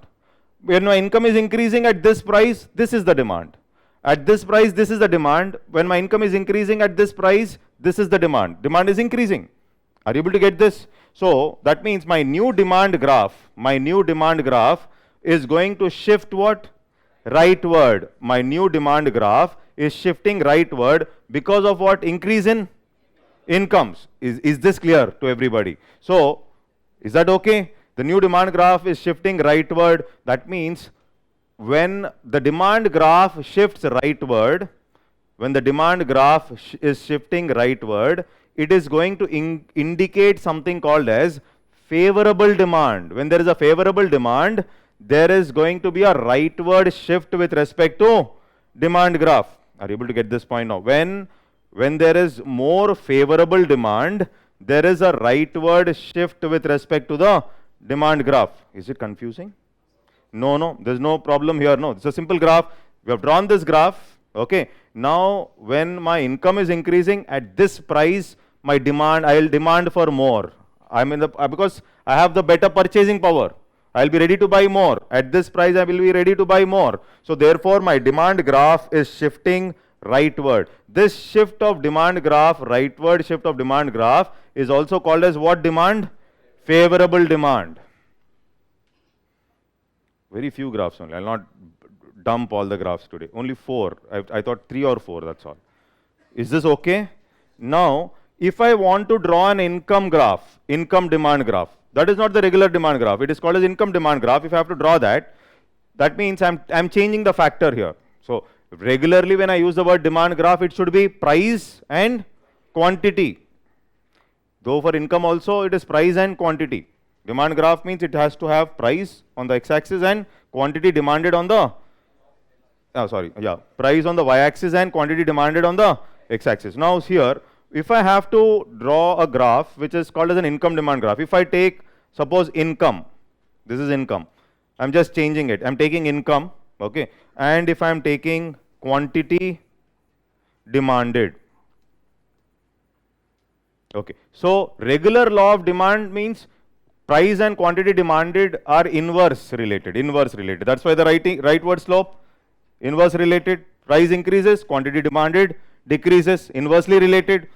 Now here, of course, here I'm taking income. Since I'm taking income, now my graph will change. No, the graph here, it should be something like this. As my income is increasing, on a general note, as my income is increasing, quantity demanded should also increase. Income is increasing. When my income is I1, or I'll put income is represented as Y. So demand is D1. Okay, here income has increased, then demand also has increased. So income is increasing, demand, quantity demanded. So for I1, this is the quantity demanded. for income increase, this is the quantity demanded, you're demanding more. If I want to plot this, here also I can plot. Okay, there will be a rightward shift with respect to the demand graph if income is increasing. Is that okay? Yes? But the regular law of demand, this is what is the regular law of demand, but there can be exceptions. But there can be exceptions. Now he was talking about exceptions and all. So one such exception, for example, one such exception is the type of good which is called as the inferior good. Inferior good. Okay, now an exception here. Okay, inferior goods generally, these are goods which have immediate substitutes. Immediate substitutes are available. Okay, so just an example, Suppose if I take, don't feel bad if you have this car, just an example. Suppose I am taking Tata Nano as an inferior good, just an example. Initially why Nano failed? You know why Nano failed initially? Somebody was shouting somewhere. So it's better to walk down the street rather than calling yourself as poor man sitting in this car. That is what you mean, right? Yes, that is true. I will use Honda Activa, no? Instead of using the cheapest car on earth. Indians are comparative people. Are you able to get this? This was one of the reasons, and that is the reason Nano came up with flashy colors, dark red, dark yellow, dark green for girls. Trend, color, added color. For a poor man, there is no color in poor man's life. You added colors, no dark colors. So this is basically to change the mind. Change the mind. I think you're getting my point. It's not about quality. It's not about that the engine is somewhere. Okay, so where is the engine? The engine is at the back like the auto and all. That's not the reason. Okay, but now suppose if at all, I take this as an inferior good. Just an example. If this is an inferior good, and I am taking income. Listen. If this is an inferior good and I am taking income,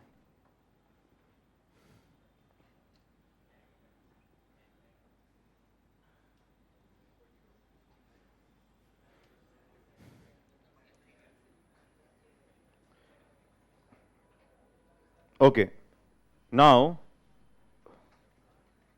as this is income and I am taking what here? Quantity demanded. So on a regular note, the graph should look like this. But for the inferior good, the graph is going to look in a different manner. Income. This is income. Okay, income. Why? Because that means when my income is less, there was more demand for this good. The demand was high when the income was less. But as and when my income is increasing, I am shifting to a better substitute. Income is increasing, demand for this good is decreasing. As the income is increasing, are you able to get this? As the income is increasing, demand for this good is reducing. Demand for this good is decreasing as the income is increasing, isn't it? Okay, so that means people are shifting maybe from Nano to Alto. Alto may be a little costly. That as the income is increasing, the demand for this inferior good, demand for these goods goes down. Unlike the regular law of demand, as the income is increasing, the demand should increase. Okay, that means here, of course it will complicate this graph for Nano, there will not be a rightward shift. In fact, there will be a leftward shift. Okay, so that you leave that. Now you can understand this, no? So as the income is increasing, the quantity demanded generally should increase. But for the inferior good, as the income is increasing, we will observe that the quantity demanded is decreasing. Why? Because when the income is increasing, they are not interested in buying Nano. They are shifting from Nano to Alto. But if there is no preferable alternative, there may be a situation where there is no preferable alternative. For example, Tomatoes. Tomato. Tomato is not luxury. It's not a luxury good, inferior. It is a basket under the inferior good only. But tomato doesn't have an immediate substitute. Are you able to get this? Okay, but nano has a substitute, suppose. Rice and millets. Millets, nowadays millets are costly. Okay. People have become health conscious. But basically millet was seen as a inferior good. As the money was increasing, as income is increasing, they were shifting earlier, they were shifting from millets to rice. Now they are shifting reverse. That's a different thing. Are you able to get this point? Because alternative is available. So this is basically inferior goods are an exception to the regular law of demand, isn't it? Inferior good are an exception. Exception, this is how the regular law of demand should be. Okay, inferior good is an exception to the regular law of demand. Because as the income is increasing, you observe that the demand is decreasing. Is that okay? Understood? Okay. Inferior goods is some good. Inferior, when I'm using the inferior good, word inferior good means it has a available substitute. If there is no available substitute, immediate available substitute for an inferior good, it becomes a given good. Okay, now I'll not add that. Today only, we'll not complicate. Today, regular law of demand is clear. Okay, and first factor which was affecting demand we have discussed is what? Price. That is clear. Second factor that is affecting demand we have discussed is income. And then we have discussed a word called inferior good. And I said this inferior good is an exception to regular law of demand. Exception. What is this exception? Generally income increases, quantity demanded should also increase. But an exception is as the income is increasing, quantity demanded of this inferior good is decreasing because there is an easy available substitute which the people are shifting. I hope it is clear. Okay. Similarly, there are some goods which are status oriented. Okay, they also are an exception, general exception to a regular law of demand. Veblen goods. Veblen goods are what? These are also an exception to regular law of demand. Exception means they don't behave in a similar fashion. Okay, so regular law of demand is what? Price is increasing, demand is decreasing. But though price is increasing, the demand keeps on going for these goods. Demand keeps on going for these goods. Okay, such kind of goods are called as what? Veblen. These are status oriented. Status oriented, they will differentiate you from the common man. For example, Rolls Royce. Everybody can buy Rolls Royce, or if you have money. I'm asking you a question here. No, Rolls Royce is not given to everybody. Why?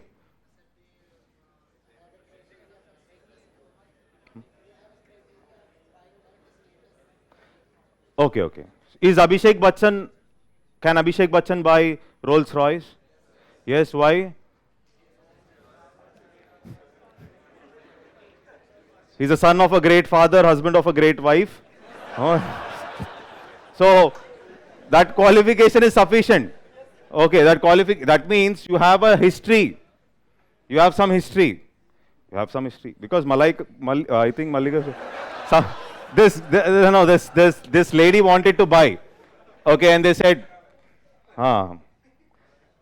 this you are perfect, you're okay, so she wanted to buy, but they said, you're not matching with the Rolls Royce.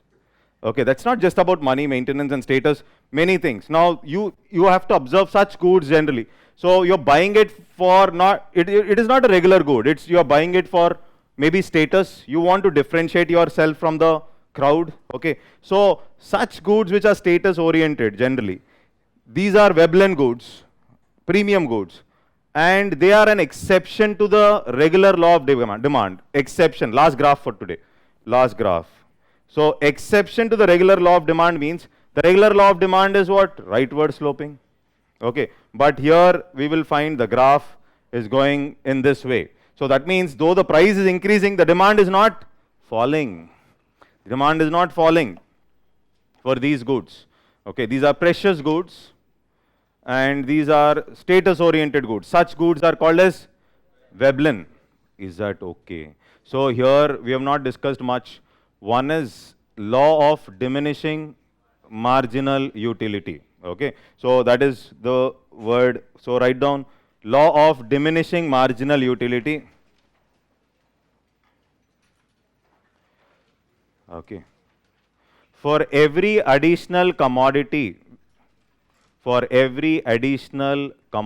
we consume, for every additional commodity we consume,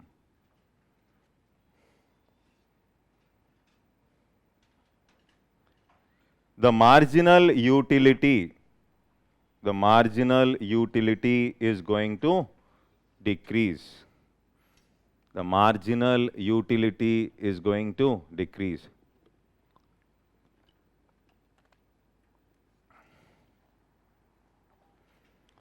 Is that clear?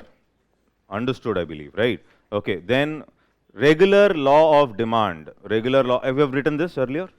Okay, so you have written regular law of demand and that graph? Yes, so now just mention inferior goods.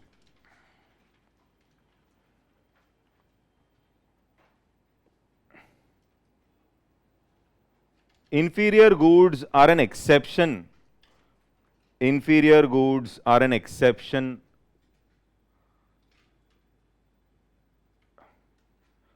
Inferior goods are an exception to regular law of demand. Are an exception to regular law of demand. Okay. As the income is increasing,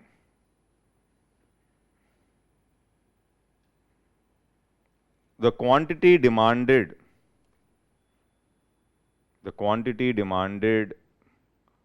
of the inferior good,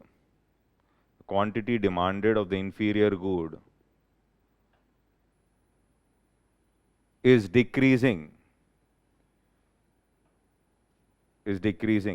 due to available substitutes, etc.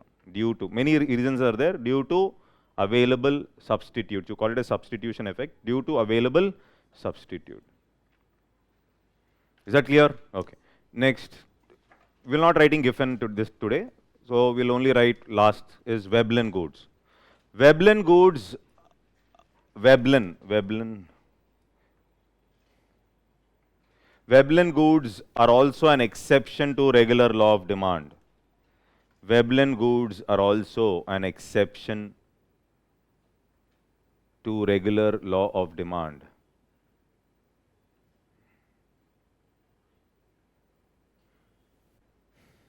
These are precious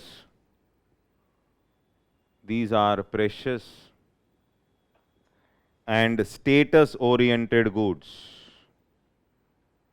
These are precious and status oriented goods.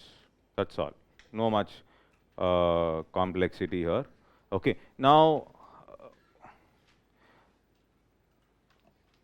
okay, put a note there. Rightward shift with respect to demand graph. Rightward shift with respect to demand graph. Rightward shift with respect to demand graph will indicate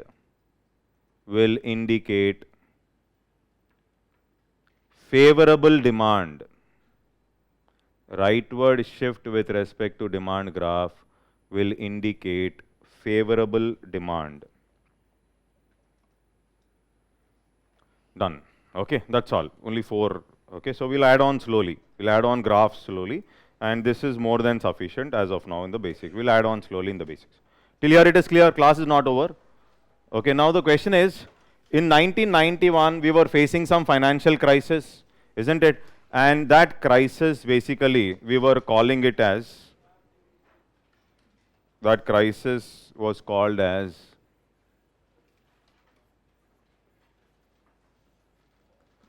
okay. In detail, again, we will discuss this in the external sector, but we'll understand what this account is. Okay, so I have written a word there, BOP. Okay, BOP is what? Balance of payment. balance of payments. Okay, so this is basically balance of payment crisis. This financial crisis, 1991 crisis, economic crisis, which we were facing, was also called as, this crisis was also termed as BOP crisis. So what is this? It is this BOP, or a balance of payment, is nothing but, it is an accounting statement which records some data. It's an accounting statement. Accounting statement. It's an accounting statement which records some data related to the transactions. It records data related to transactions. What transactions is? It is nothing but economic transactions. Talk about what transactions. It records the data of economic transactions of resident, somebody who's a resident of India, economic transactions of resident of India, with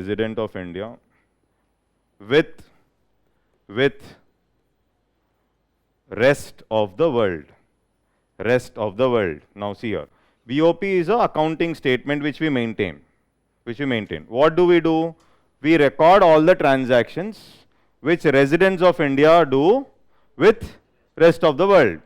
Internal transactions are not recorded. You are recording only those transactions which the residents are doing with whom? Rest of the world, or with somebody outside India. So it is not just about government transactions. It is both government, people like us, private, all the transactions of residents. Okay, so that means the transactions done by Reliance with rest of the world will be there. Transactions done by government with rest of the world will be there. Transactions done by people like us with rest of the world will also be there. Okay, so, but one thing is for sure, it is transactions with what? Rest of the world. It is transactions. So, economic transactions with rest of the world. Economic transactions of India with, India is not government. Economic transactions of India with rest of the world. All these transactions are pushed into this statement, an accounting statement, which is called as balance of payment. Is this clear, everybody? Understood? Okay. Now, in this account, BOP account, you have two subcategories. In the basic class only, I'll talk about the accounting and all, double entry system and all in the BOP class. But in this account, when I say BOP, in this BOP account, you have two sub accounts, and the first one is called as the current account. In this BOP account, this is the BOP account, which is recording the transactions of residents of the country with rest of the world. Okay, and it is subdivided into two different accounts. One is the current account and another one is the capital account. Today we can't discuss this BOP fully, but we will start with this account. So first is what? Current account. So current account means this account, whatever transactions are there in this account will not have any future consequences. That means whatever transactions that happen in this account are settled then and there. Are able to get this. It will not have any future. So what do I mean by that? So in this current account, you have the first important entity under current, very important, first important entity under current is what? The trade account. Trade. So when I am using the word trade here, I am referring to purely goods and goods only. In economics, when we are using the word trade, export and import and trade, we are purely referring to something like goods. There are no services in it. Are you able to get this point? When I'm using the word trade deals with what? Export and import. When I am using the word trade, in economics, it is trade means it is export and imports of goods and goods only. This is basically, we call it as merchandise trade. Merchandise trade, or basically goods. Merchandise trade, or basically goods and goods only. And this is something which I can, goods is something which I can feel and touch. Yes or no? Feel and touch. That means this is something like this merchandise trade is something which I can feel and touch, which is something like the visible item. This is visible. Are you able to get this, everybody? So here, first thing, what is this BOP? BOP is an accounting statement which India maintains. Who is maintaining? India.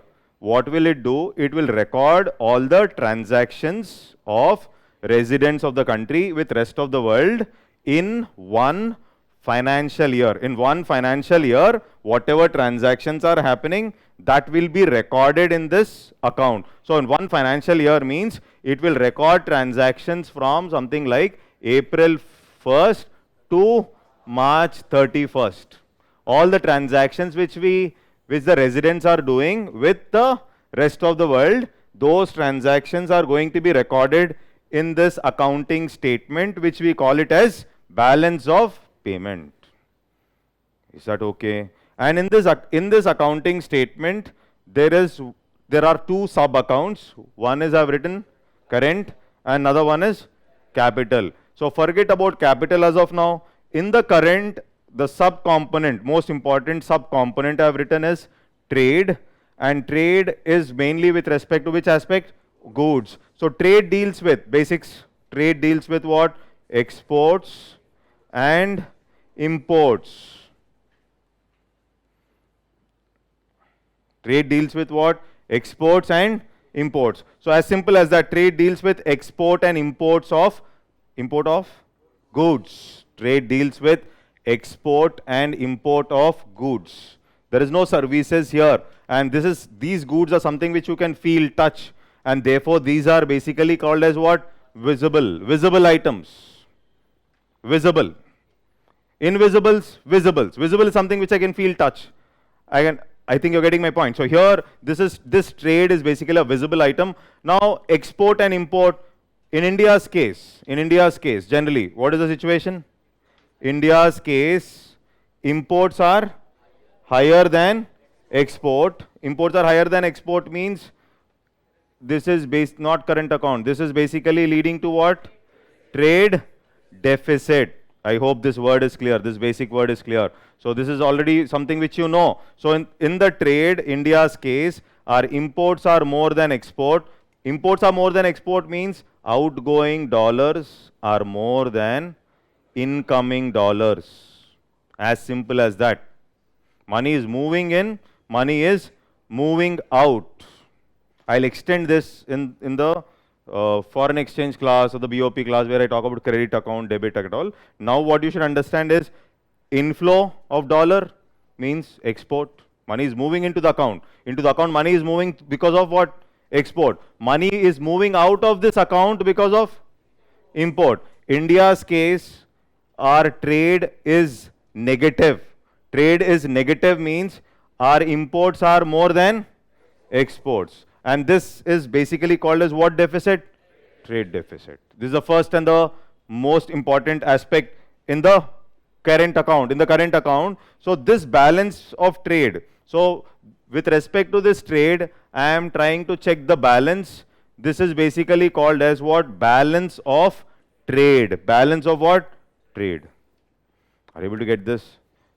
BOP, current. In the current, we have come to trade.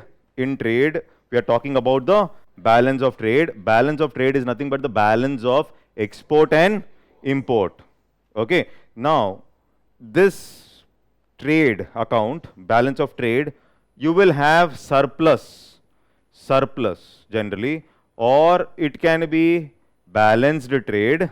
Balanced trade. So balanced trade is a hypothetical concept. Balanced trade is more what? Both exports are equal to imports. Balanced. Okay.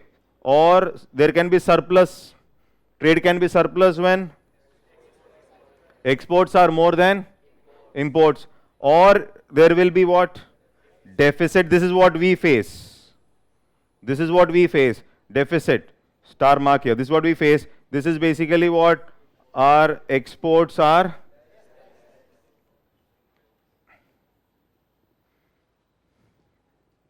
Is this okay? Now,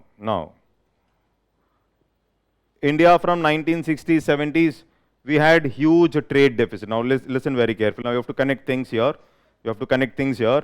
Now India had huge trade deficit. Now suppose oil is becoming costly because of Gulf War. Oil is becoming costly because of Gulf War.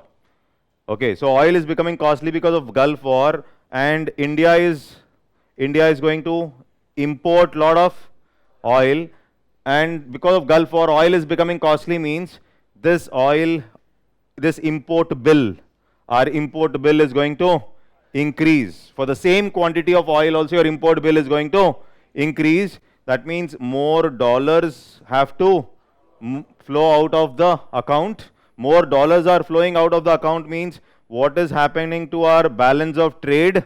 The deficit is going to increase. Deficit is going to increase. You don't have forex. RBI does not have forex in its box. Remember that box, RBI's forex reserve. RBI does not have forex. RBI is one entity which has that dollars and euros and pounds in its box. On one side, this box is empty. This is RBI's custodian of forex, this box. Now we don't have any problem, but this box is empty and you need dollars. You have to make payments for your import and they will not accept your rupees. You want to buy oil, you have to make payment in dollars. So you need dollars, but you don't have dollars. You don't have dollars to import oil, means you are getting into crisis or you have gone into crisis. Are you able to get this point? Okay, so more of import, maybe because of oil or food import, whatever it is, this will create problems. Now, is this clear? No. So we'll not go to other components. We don't have much time. So I'll try to link this only. If this, during 1991, Gulf War, oil became costly, means this import bill is higher, means more dollars are moving out of India. If more dollars are moving out of India, okay, what will happen to dollar supply in India? What is happening to dollar supply in India?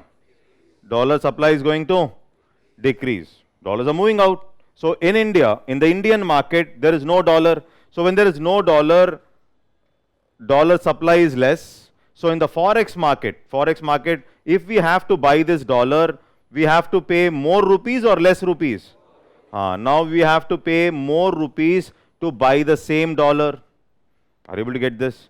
So that means if this trade deficit is increasing, because of all this, you have to pay more rupees to buy the dollar, means what is happening to rupee value? Generally, rupee value should depreciate. Rupee value should depreciate. Whenever trade, BOT trade deficit is going to increase, then it will have a negative impact or it will lead to fall in our currency value. It will lead to fall in our currency value. Okay, so just put the heading, the word BOP. That was the last word, right? Yes. BOP. Balance of payments. It is an accounting statement. It is an accounting statement.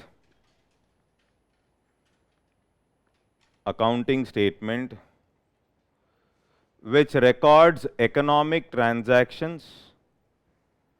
Which records economic transactions. Which records? Statement. Which records economic transactions. Economic transactions of the residents of the country. Of the residents of the country. Residents of the country. With rest of the world. With rest of the world.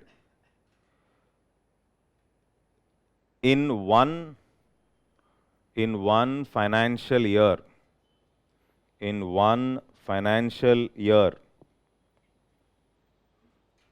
Is that okay? So the segregation of economic transactions, we will do it later in the next class, but just mention BOP has two sub accounts. BOP has two sub accounts, that is current account and capital account. Current account and capital account. Okay. So that then put the heading balance of trade, BOT. Balance of trade. BOT is a sub-component under current account. Write down. BOT is a sub-component under current account. BOT is a sub-component under current account.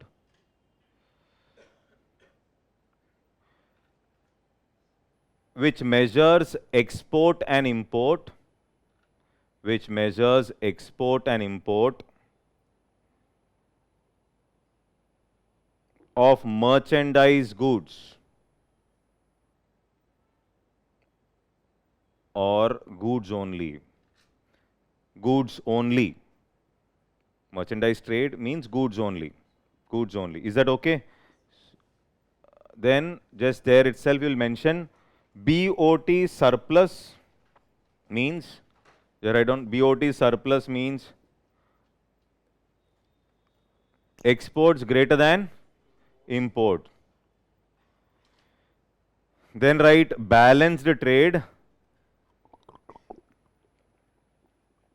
Balanced trade, export is equal to import.